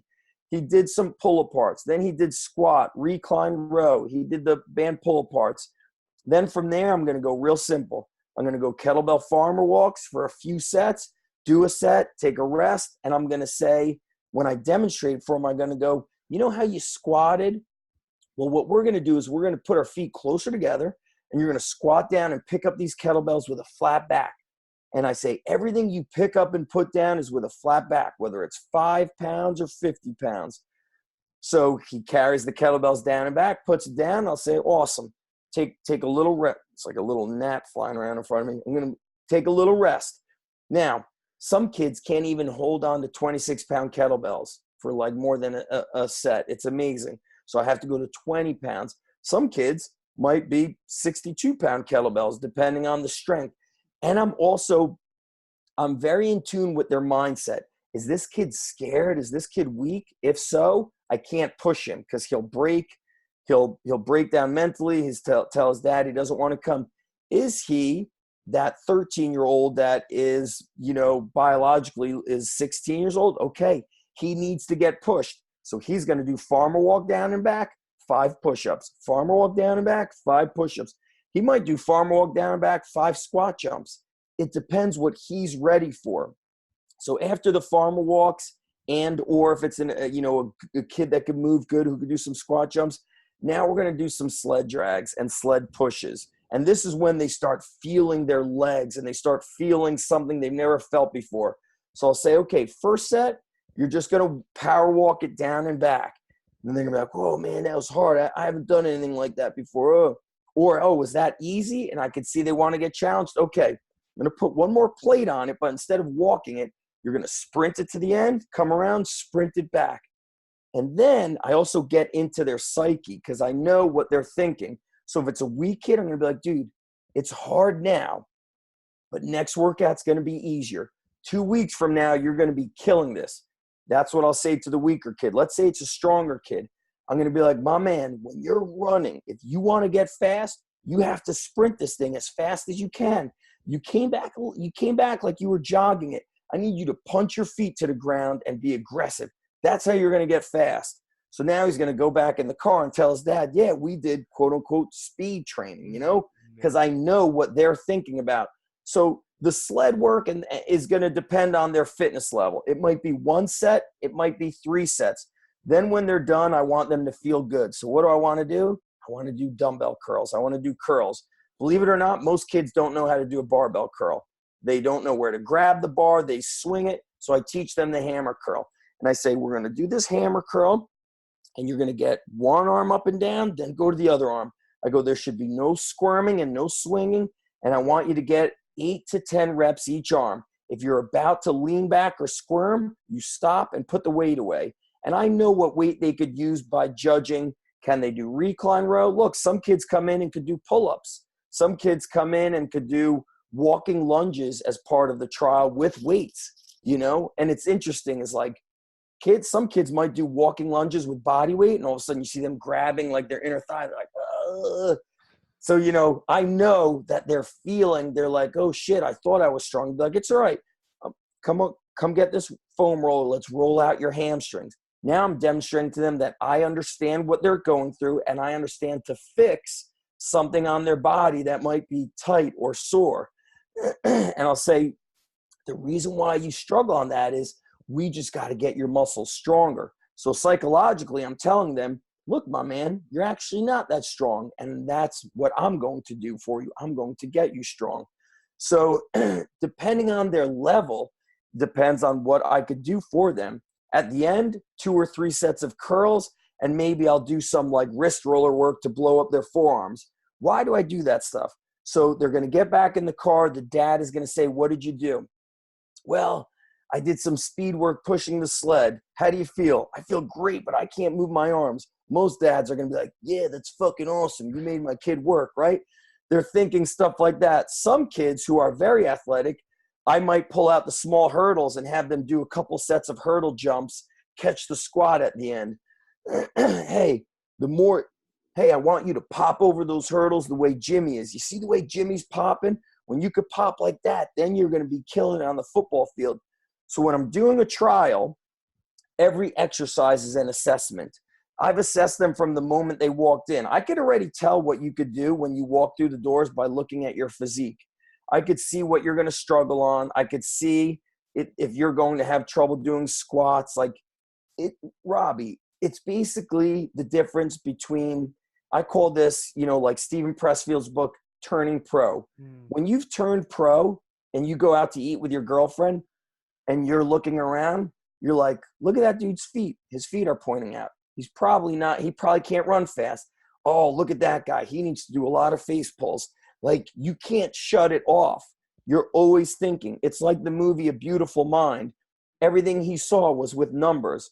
When you become this pro, and I'm not talking about working in the pros, I'm talking about your ability to constantly think and question and assess, is that you'll be driving your car and you're on a hill and you're like, yeah, I would probably run this hill up to this distance for this athlete, walk back down in reverse, rest 45, like you're thinking, that's how you're thinking. So when kids come in, I'm assessing their eye contact with me. I'm even assessing the parents. Is the dad talking like he's a little bit of like a tough guy? Is he into the work? Okay, then I know for him to believe in what we do, his son's going to have to experience some tough work. Yeah. So I'm doing, but I have that basis. Now, at my gym, that's the smaller gym that doesn't really have the outdoor area. They're going to go through some basic calisthenics. They're going to do squats, walking lunges, recline row, band pull apart, a front plank. They'll probably drag the sled a little bit, light kettlebell carries, basic general physical preparation work. And we have a pretty busy parking lot. But when I go to that gym on Sundays, or if I'm there coaching on the weekend, when the parking lot isn't busy, we're outside, jog, skip, gallop, frog jump, squat jump, push-ups on the floor, 3 squat jumps, sprint. So I'm incorporating all of that movement and jump work. When I had the gym that was next to the commercial gym with the front lawn, we would do cartwheels. We would do frog jumps, sprint across the parking lot. To me, like, you must move. You have to sprint and you have to jump. So I find a way to get sprints and jumps in, whether it's from a warm-up, whether it's through a game, and even if it's on the cement. I find a way to get it done. So that's the trial. It's basically some movement prep, some introductory calisthenics, some band work. I'll sneak in some planks for the abs, for the quote-unquote core, so their parents could hear that we did core work, right?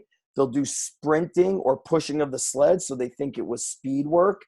And, I'm doing easy to learn and easy to instruct exercises on that first day.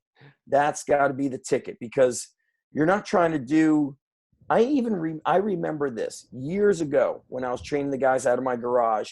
My wife trained at like a health club.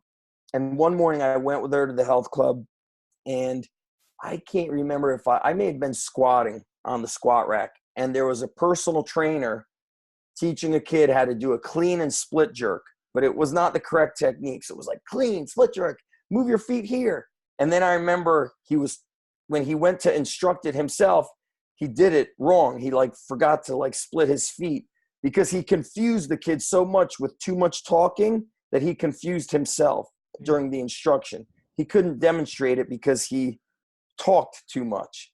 So when I'm doing coaching, I focus on give them just enough cues, and it's okay that this set wasn't beautiful, because listen, they're not strong enough to make it beautiful yet.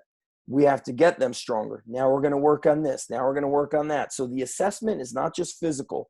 Assessing athletes has to be emotional and psychological. And I've done that at every level, and it's every workout, especially when I would train the college guys early mornings. How they come into the room, what kind of attitude do they have? Are they smiling, talking, joking around? That could change a lot about how I'm going to train them, at least intensity-wise. Yeah. And the trial, is that just one session, Zach? One session. I don't do this. Try me for 3 weeks, 2 free weeks. Like, dude, the website tells everything. You want to see how we train? Look at Instagram. You want to see what people think about us? Go to the website. You want the prices? Go to the website. I'm very much, dude, I want to train people that want to become champions. And I'm really moving away from people that are, tire kickers.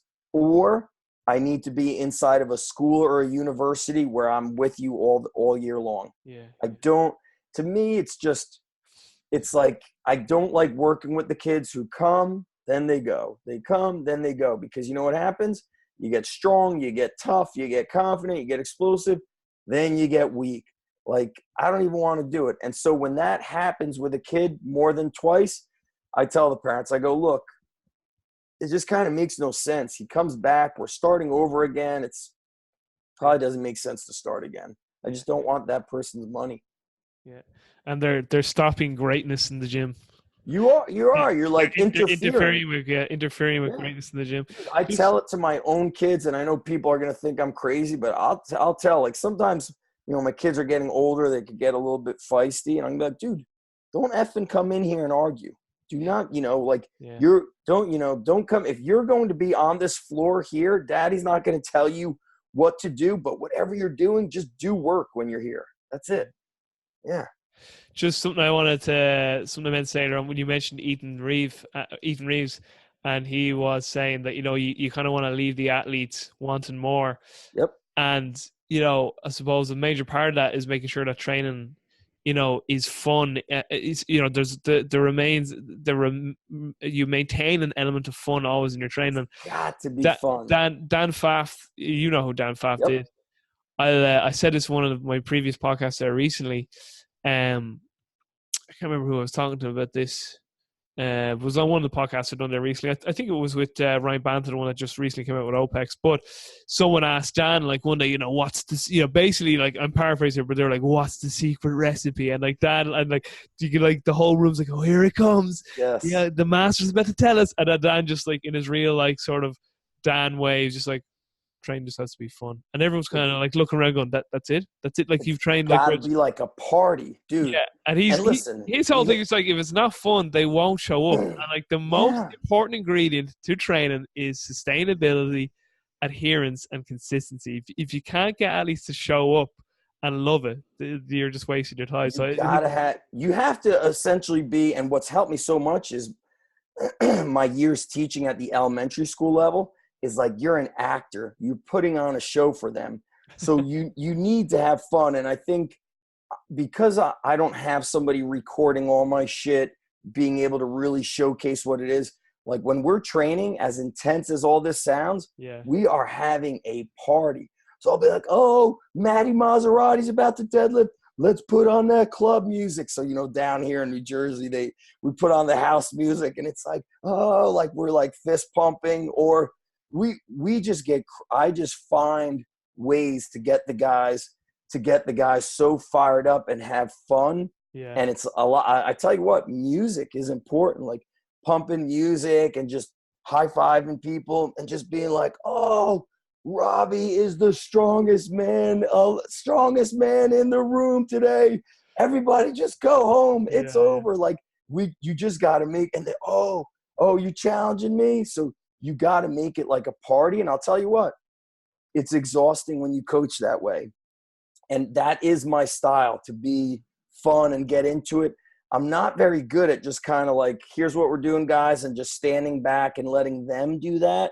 And look, some coaches are great with that, but I'm not getting those kind of kids that are – kids nowadays are also – they're a bit like quiet. Like my buddies, the guys that I coached in college, they're like, man, these kids ain't loud. They ain't pumped up. I'm like, kids don't know how to communicate because they're constantly on phone and they're on text. That being said, it's like, you got to pump them up. Yeah. You got to fire them up.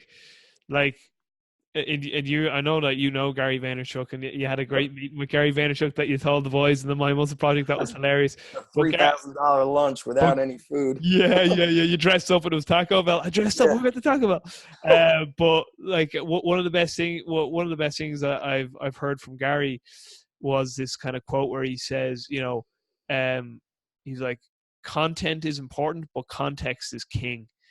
So like, he was like, like, content is important. It's always good to put out good content, but he's like, content without context is nothing. Like, so context is king. So just in terms of like, your coaching style or how you coach a particular individual or group of athletes, it really does come down to context as well. I think a very important aspect of coaching is to be adaptable. I remember I was actually years and years ago, and I was being interviewed, someone goes, so tell me about your coaching style, and I just went, adaptable, very adaptable. And that really impressed me. Like, they didn't expect that, because some coaches are like, well, I'm full of energy, and it's all like, or some people are like, you have to be holistic. You have right. to be, because let's say like there's no way you're coaching 18-year-old males, like, and the music's blaring, and then, like, let's say the hour next you just have the two Marys in, do you know what I mean, who are 50.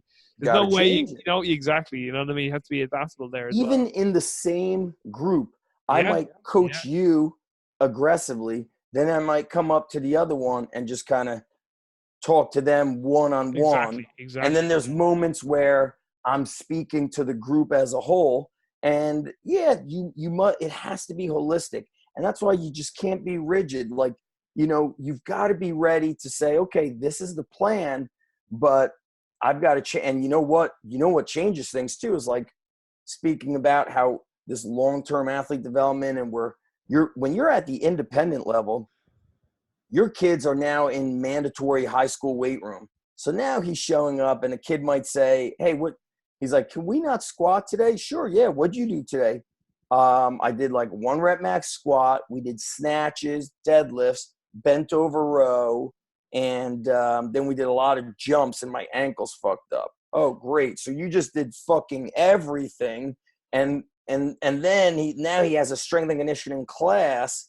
And now you're on your 3rd workout and you also fucked up your ankle and your back. Yeah. So now that's why like my gym has like, I have to have a belt squat in the gym because kids are showing up all jacked up from doing stupid shit elsewhere. Yeah. So it's like your progress is not this line where it's going up on an incline. You're doing something very good, then they did something elsewhere, or they didn't sleep well, or they got injured in sport, or they got injured in the weight room.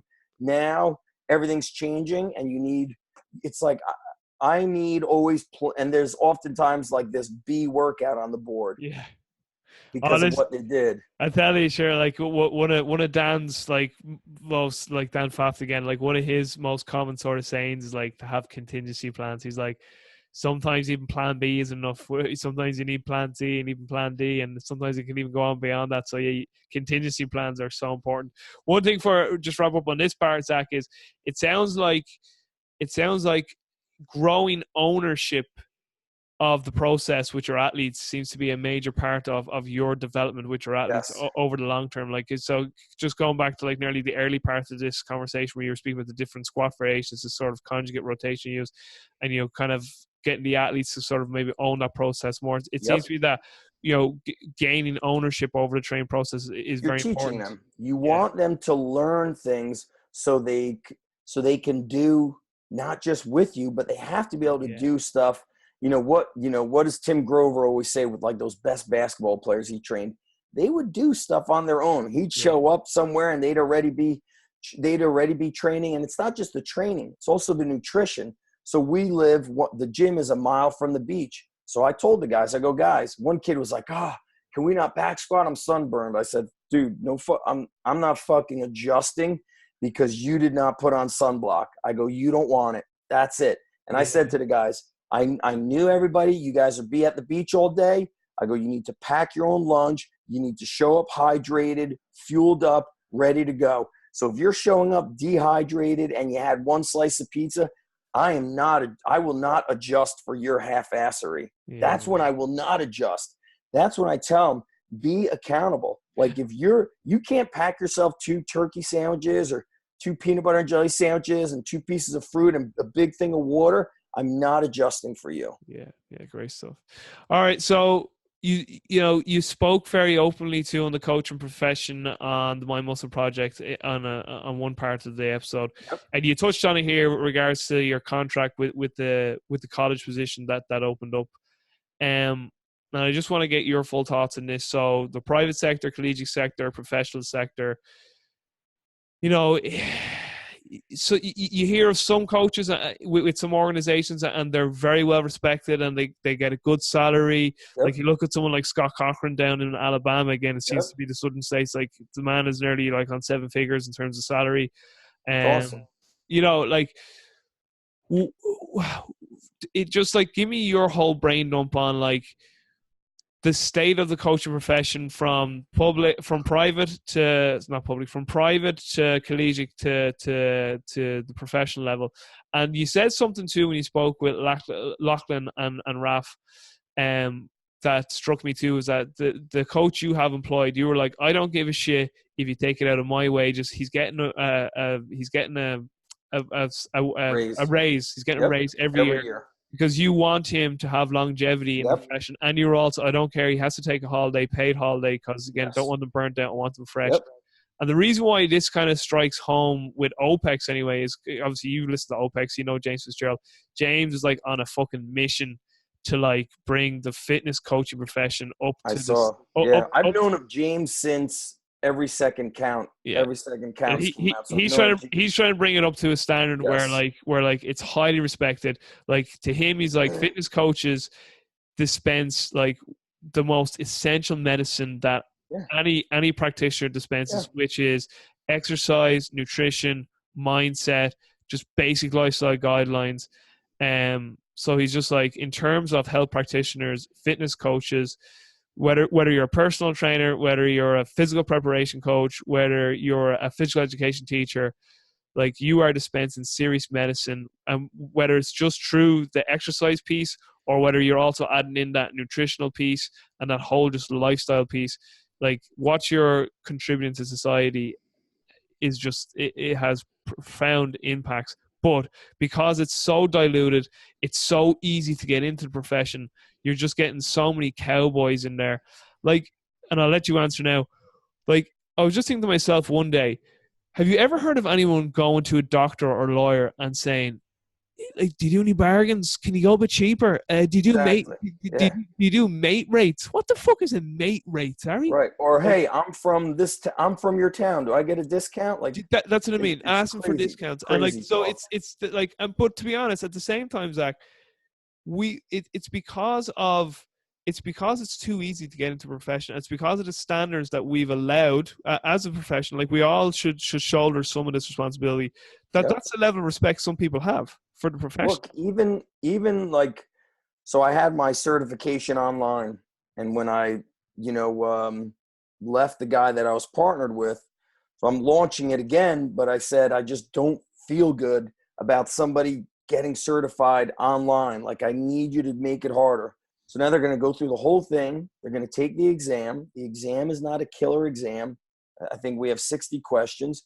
Then you come to my gym, and now we're going to train together. You're going to get tested on your coaching ability, your ability to teach. Yeah. And then we're going to do a day of business as well. But I see a lot of incorrect stuff out there. So let's start from this is going to be a brain dump.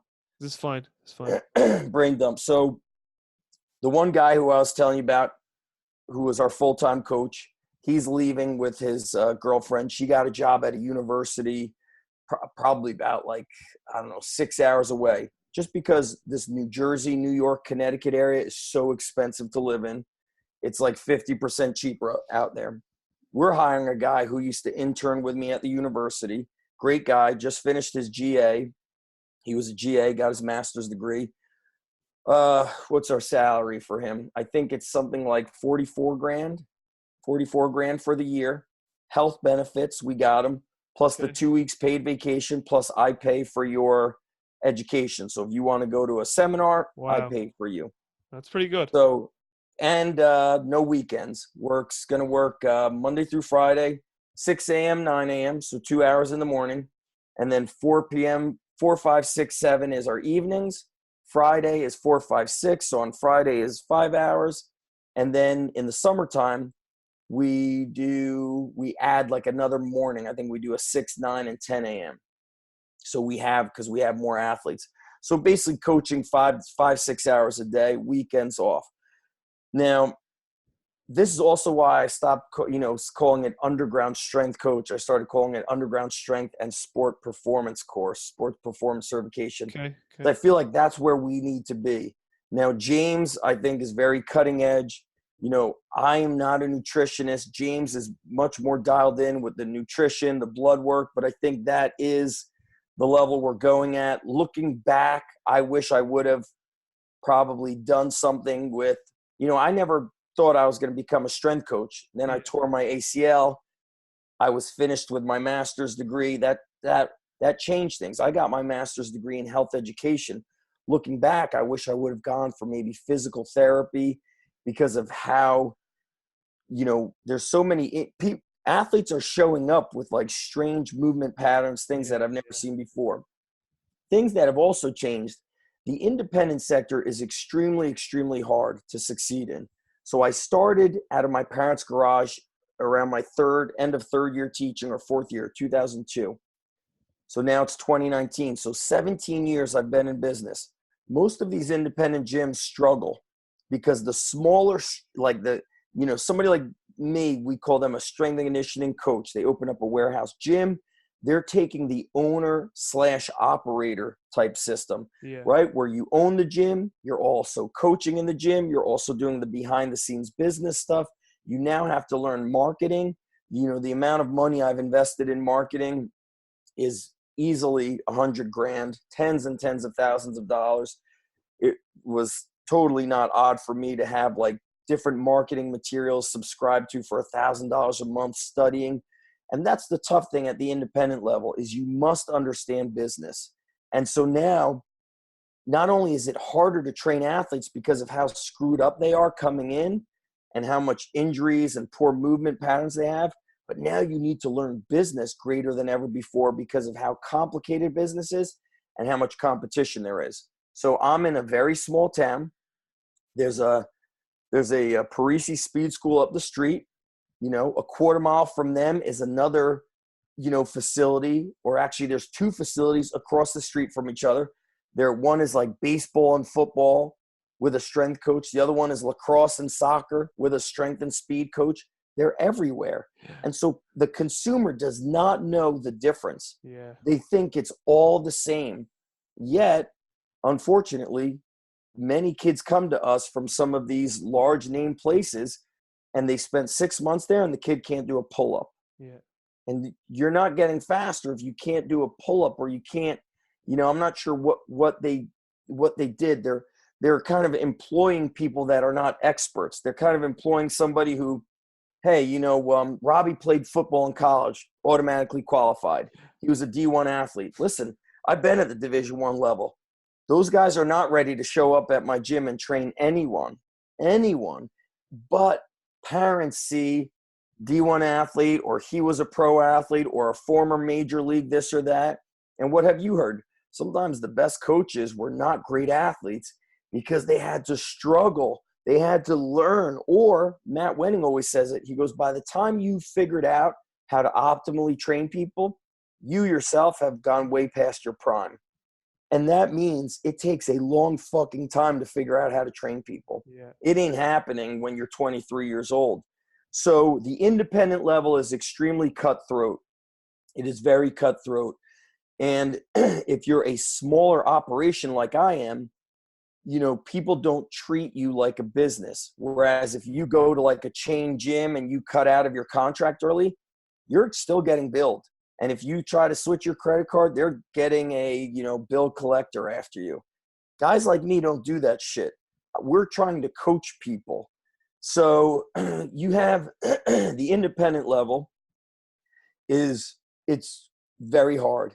And now you also see a lot of this kind of these like business people trying to tell you how to run your gym and this and that. And I'll be honest with you, if you want to make money as an independent gym owner, training athletes alone is going to be very tough.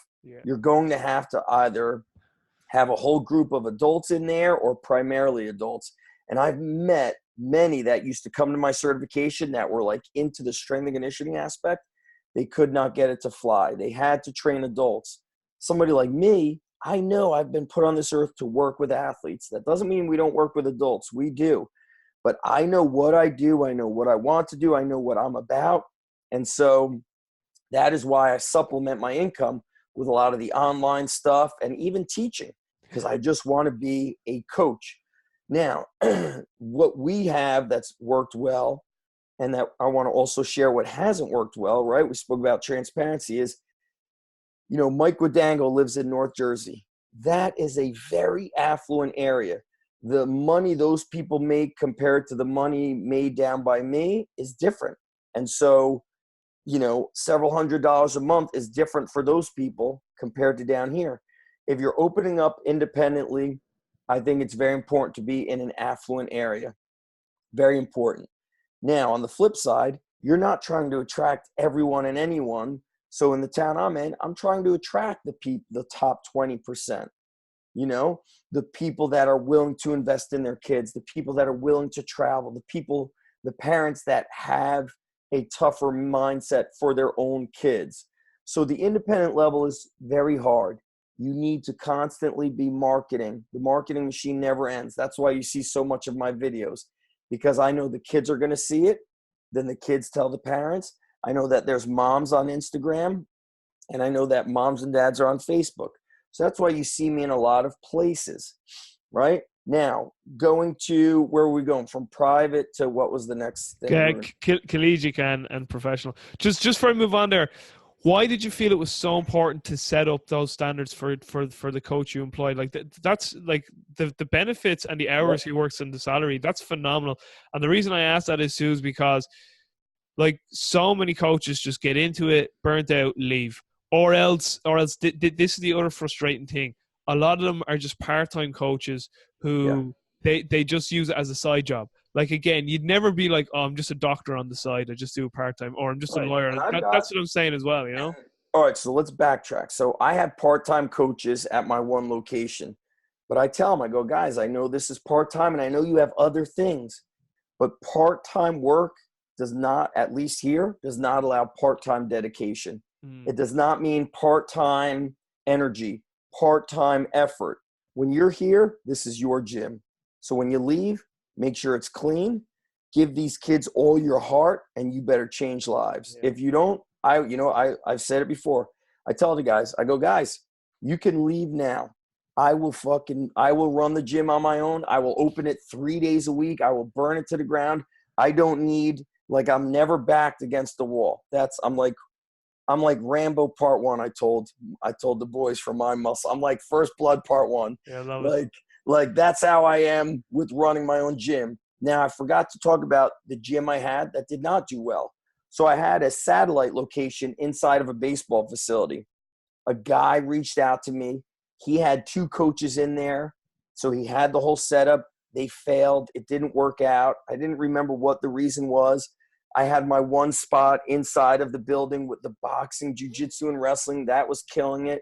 So I said, it makes sense. In a baseball facility, come and train. We could not give it away in that baseball facility. Now, there's a couple reasons why. Number one, I'm going to say, is that it was not an affluent area. It was very, very blue collar, and people were very basically like, it's one or the other. I can't do both. I could just afford one or the other. Number two, baseball players, without somebody like me being in there, you need a guy like me to be doing clinics, to be doing a lot. Like when you're trying to build something in a place where like baseball players are still kind of afraid of lifting weights because their parents are like, hey, we never lifted weights. That's no good for you. Yeah. You need a guy like me in there who could put on like a clinic and seminar every week until you start getting some critical mass. But I was never there. My coaches that were there were great coaches, but you need to get in front of the parents. You need to get in front of them. So our second location that's doing really well is the one that's in an affluent area, in a building. And the main reason that, we're in a building with a wrestling club and we train a lot of wrestlers. We've been known for that. Wrestlers and their parents buy into what we do. And then when the wrestlers are in practice, we're training the parents. So we've really found a way to leverage all of the things happening over there in a place that's crowded with other, strength and conditioning facilities. We're really out of room there. We have 1,000 square feet. Then we have like a paved area behind it, like in an L shape where we're doing, kettlebells outside, sled work outside, sprinting in the parking lot. And we've had kids in there achieve All-American status in wrestling. Brilliant. We've had, kids, whether it was soccer, baseball, swimming, fencing, great athletes being trained in a very simple setup. Yeah.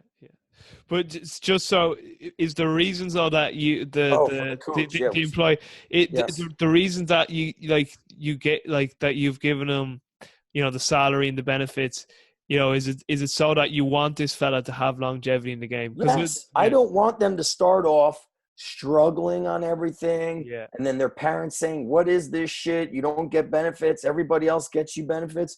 And I told my partner up there from day one, I go, "This is the only way this is going to work. First of all, I'm an hour away. I'm not going to really be able to be there much. I'll be able to float in. Number two, we need to pay the guy salary. We need to show the person that we're treating them as a professional. Yes. And then number 3, in my first guy, by the way, we did not have health benefits for him. But when he's moving in a month, his girlfriend got a job at a university. She works in like admissions for university athletics. And I was like, he told me he's going to be moving. I said, brother, put my phone number down, whatever you need. Like whatever you need for a referral. I love this guy, been our best guy. And I told my partner, I go, listen, the only way we're going to attract a serious coach is if we offer health benefits, because I've been like putting out stuff for internships at my gym and coaching, and I'm getting way unqualified people. And some people had no experience at all. And I said, luckily, I knew this kid. I've known him since I worked at the university because he was an intern I was the coach. He was interning for me and some of the other teams, and I loved him. They did not hire him at the university, which I thought was a mistake. And I always knew, like, this guy's awesome. I love this guy. And so timing was right. Our guy is moving. He finished his master's in GA, and we offered, by the way, I think it was like $8 or $9 grand more than the university he was at. Great. And the university that he was at, he wouldn't be going home at all. Our guys, they train, coach at 6, they get their own workout in, coach at 9, they have the day free, then they're done. I go, if you're sick, whatever. You know what I tell them? I go, if you're sick, we shut the gym down. If people are going to leave my gym because you were sick for a day, I don't care. Yeah. Understand that we're human. Yeah. Well, so the collegiate and professional level, and I'm just thinking in my head, it's not really even so much, to speak about specifically collegiate and the professional level. It's more so just, again, to speak about the whole sports performance profession in itself, and that the fact that, like, before we hopped online we mentioned a very famous, like, a legend in our field, strength coach. Won't say his name, but apparently, like, he's even struggling now in his retirement age. It's heartbreaking. And he's a legend, and it's heartbreaking. It's just kind of like, I suppose my whole question here to you is, what solutions can we put forward that if you do become a sports preparation coach, whatever people want to call it, that you in the back of your mind know, I'm secure. Yes. I can afford a house. I can afford a mortgage. I can put my kids into school. Yes, I have a 401k. I'll have money for retirement. Where can we get to a situation where that's the case? Now I'm going to bust. Now I'm going to drop some truth bombs. People are going to get all. I had a conversation with somebody you and I know. I told them about, I knew these people that were coaching at a university, 3 people. The head coach resigned. They did not want to, the administration did not want to, or didn't even give them the opportunity, from what I understand, to apply for the head job. They didn't want to promote internally. I don't know how long it took to get the new head guy, maybe 3 months. The new head guy came in and basically said, you guys can reapply for your positions to see if you fit with my philosophy. So these 3 coaches put in somewhere from like 7 to 9 years at this university. This is a Division I university. 2 out of the 3 were denied, whatever. They were turned down for the job. The one person kept the job. So they had to reapply for something they'd been there for 7 to 9 years. Okay, maybe that's okay. He's the new head guy. Okay. They get turned down. They have to pack up and leave. Boom. I spoke with a buddy of mine who's been at the college and the pro and every level. And he said, here's the problem. We eat our own. And I said, you know what? It's bullshit. We want to be strength and conditioning professionals, but some of our administrators who are strength coaches treat us like pieces of shit. That's what they do. They don't care that you've got a family and maybe your kids are in high school and now you got to get up and move. And your wife's got to now find another job also. They don't care that you've put 10, 15, 20 years in, and in 2 more years you could retire. No, you're out. And now you got to move. And you had 2 more years. They couldn't let you be an assistant. And that's why we want to be strength and conditioning professionals. But some of the strength and conditioning coaches who have become supervisors or administrators, they don't treat others as professionals. They treat us like shit. They, like my friend and I said, he said, we kill our own, we eat our own. And until that is fixed, until we feel like, hey, we're on the same team, we got a problem, because I can't trust you. And that's also why, well, I was like, all right, I get offered a job at a university. It's 1 year. And if I don't feel comfortable about an administrator or supervisor's personality traits, then I can't say yes to this, because if they're not in a good mood, I could get fired. And you know what? It's like some people are, I've said it, I've seen some coaches that are great with technology, great with their PowerPoints, but they can't coach for shit. They can't even coach the weights, let alone coach people. And you know what? This right here is truth. It's a lot of truth. Now, the professional level, I'm not at the professional level, never have been. But the guys that I do know, Joe Ken, my buddy Evan Marcus with the Browns, Jesse Ackman with the Falcons, those guys are some of the most straight up cool dudes I know. Like Joe Ken, I've known for a long time. Joe Ken tells you like it is. I mean, he's straight New York. He tells you like it is. And I love that guy. That I would love to hear him speak about that. And he's tough on the interns. He's tough on his staff, and rightfully so. There's nothing wrong with being tough on people. But what I'm noticing is, like, we want this to be a profession, but some of the coaches that are, top tier, like that are supervisor or administration, they don't act as professionals. You don't kick somebody out after 7 or 9 years based on an interview process. You do not.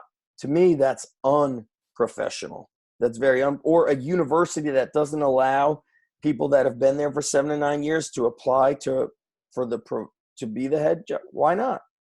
Like, why wouldn't I? I've been here for 7 to 9 years.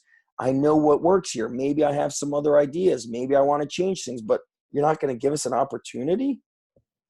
It's, and some of the other things, the way meetings are held, and also we're so hungry that it's a double-edged sword, that we're willing to take. So, for example, when I turned down the job, they posted the job. I found out 2 days later from a meeting I wasn't invited to that, okay, I'm no longer going to be part of the university. The job is posted. I didn't know. People are messaging me on Instagram from outside of the country. Yeah. How do I get that job? You're asking me how to get the job that I once had that I just found out I'm fired from? I believe one guy was from Australia and one guy was from England. Yeah. They were ready to leave friends and family to come out here because they want to be for 34 grand a year dollars.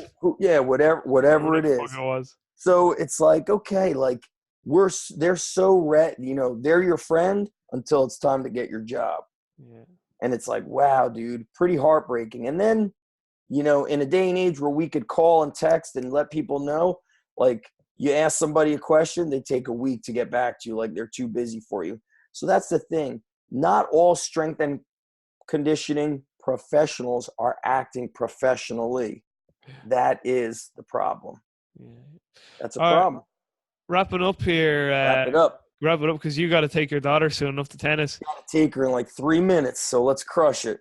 So real quick there, with being a father and with parenthood, how do you balance? So I asked you to start. How do you balance providing for your kids, but doing it in a way that you still allow them to go through a little bit of adversity for growth and development? Sure. I don't always do it right. My son got his bike stolen.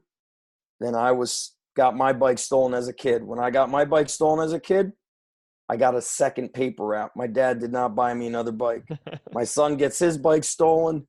My wife told me I was going to kill. I was like driving around for days on end looking for somebody with the bike. She told me I'm going to get arrested for trying to like kill somebody. So she said, you have to buy him a bike so you don't hurt somebody in the process. And I was like, damn, Ethan doesn't even have to work. He doesn't even have to get another job. He doesn't have a job. I was in 3rd grade. He's going to be in 5th grade. So my job is to protect my kids. And sometimes I make the mistake by giving them, right? Yeah. But then there's other times where you need them to struggle. For example, he's on a all-star baseball game. And anybody who's in youth sports, most of them know that if the dad's son is on the football team, that kid's the quarterback or that kid's the pitcher. Well, my son's a very good pitcher, but he did not pitch. He sat out a lot. And you know what I said to him? I go, Ethan, that's the way it is. So I said, you know what? You got to prove them wrong. So when you get up to bat, you need to crack it out of the park. Did he hit the ball every time? No, he struck out sometimes. I said, hey, you had the one opportunity. You knew it was one chance. Now you got to work harder. So you know what we did? He goes and pitches outside. He goes and hits the ball. He does things. He'll come to my gym and he'll work out.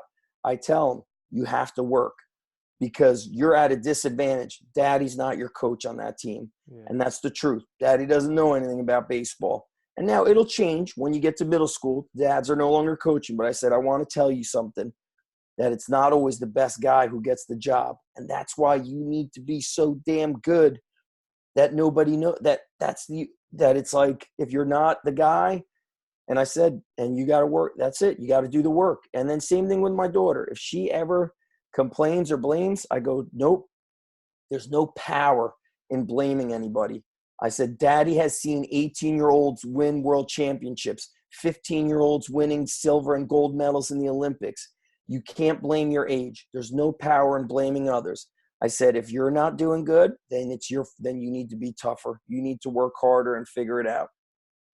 That's Real quick for you go. What's your top and current book recommendations? Well, I just picked up this book. This is going to be an interesting book by Chris Duffin. Oh, Eagle and the Dragon. I just picked it up. And so you're saying the top book recommendation? Yeah, you know what was a great book? I know you love Turning Pro by Pressfield. I love it. This book is specific to our industry. Kurt Hester released a book on strength and conditioning. It's like Confessions of a Madman. Yeah, seen it. I did not think it was going to be so catered to the career. And I mean, he spits some serious truth. I highly recommend that book. Right.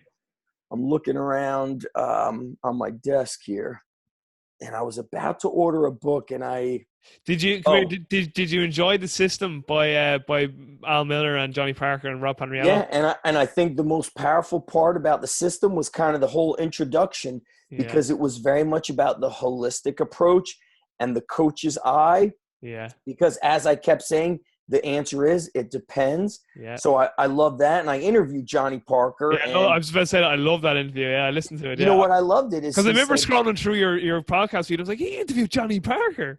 Yeah, he was amazing, and my favorite part of him was he said, good coaches coach weights, great coaches coach people. Yeah, and I think you got to be great at everything, but he's so humble. He always says, he's like, man, I learn every day. I had to get better. He was never like, and I think he was never like, I'm good enough. What happened is I think those guys loved him, and they probably worked so hard because he loved them. That's why when you love the athletes, they feel that, and they don't want to let you down. Well, Johnny's I was Shoe Dog. I'm going to read it over my vacation the end of the month. That's the other one, Shoe Dog. I didn't buy it. I'm going to buy it. Because I've been going at this since like 2002, 17, 18 years. And I always feel like I'm not reaching enough people. I'm almost there. And I think I need that book to give me like the fire. Is that the book about Phil Knight? Yes. Yeah. So I heard it was great. So I'm looking forward to reading this book on Chris Duffin. I don't always read strength and conditioning books. What's the title of Chris's book? What's the title? It's called The Eagle and the Dragon, and I'm pretty sure it's basically like it's like an autobiography of him. He grew up, I think, in a shack. No, he's an interesting bloke. Yeah, he had to raise his sisters, and I think he's got a degree in engineering and all these. Yeah, I mean he creates his own equipment. So what's strong as fuck too. Yeah. And so, I really want to, with my kids and all the work I do with them, I don't get to go and, work with James, Fitzgerald. I don't get to go and travel to Oregon and be with him, but that's where I need to be. I need to really get more immersed back into these things. I want to go to Eric Cressy's business mentorship. His partner, Pete Dupuy, just reached out. I want to go to his training seminars. I don't really follow too many Man, people. I'd love There's to. some people that are dialed in. I'd love to go to Phoenix, Arizona with you, and me and you. We just do a trip together. We'll go to Buddy Morris. We'll go to Jason's Yes. girl, and we'll go to Altus to see To Stu and Stu. Dan. Yes. I mean, my brain would explode. And you know what else is I want to, you know, I've spent time with Bill Hartman in my early years of Oh, coaching. I spent a week with him last year. Great, one of the greatest weeks of my life. And so I need to do those things, but it's, I work so much, and on the weekends, it's like with the kids, it's very hard for me to miss my son's baseball game. Very hard for me to not be at my daughter's tennis. Like, I don't know what it is. That stuff breaks my heart. But listen, brother, I got to hit the road for my daughter's tennis. I had so much fun. Oh man, listen, I could speak to you for hours, and just for all the listeners, wrap this up right now. Zach, thank you so much. Everyone is spoiled for right now. Peace.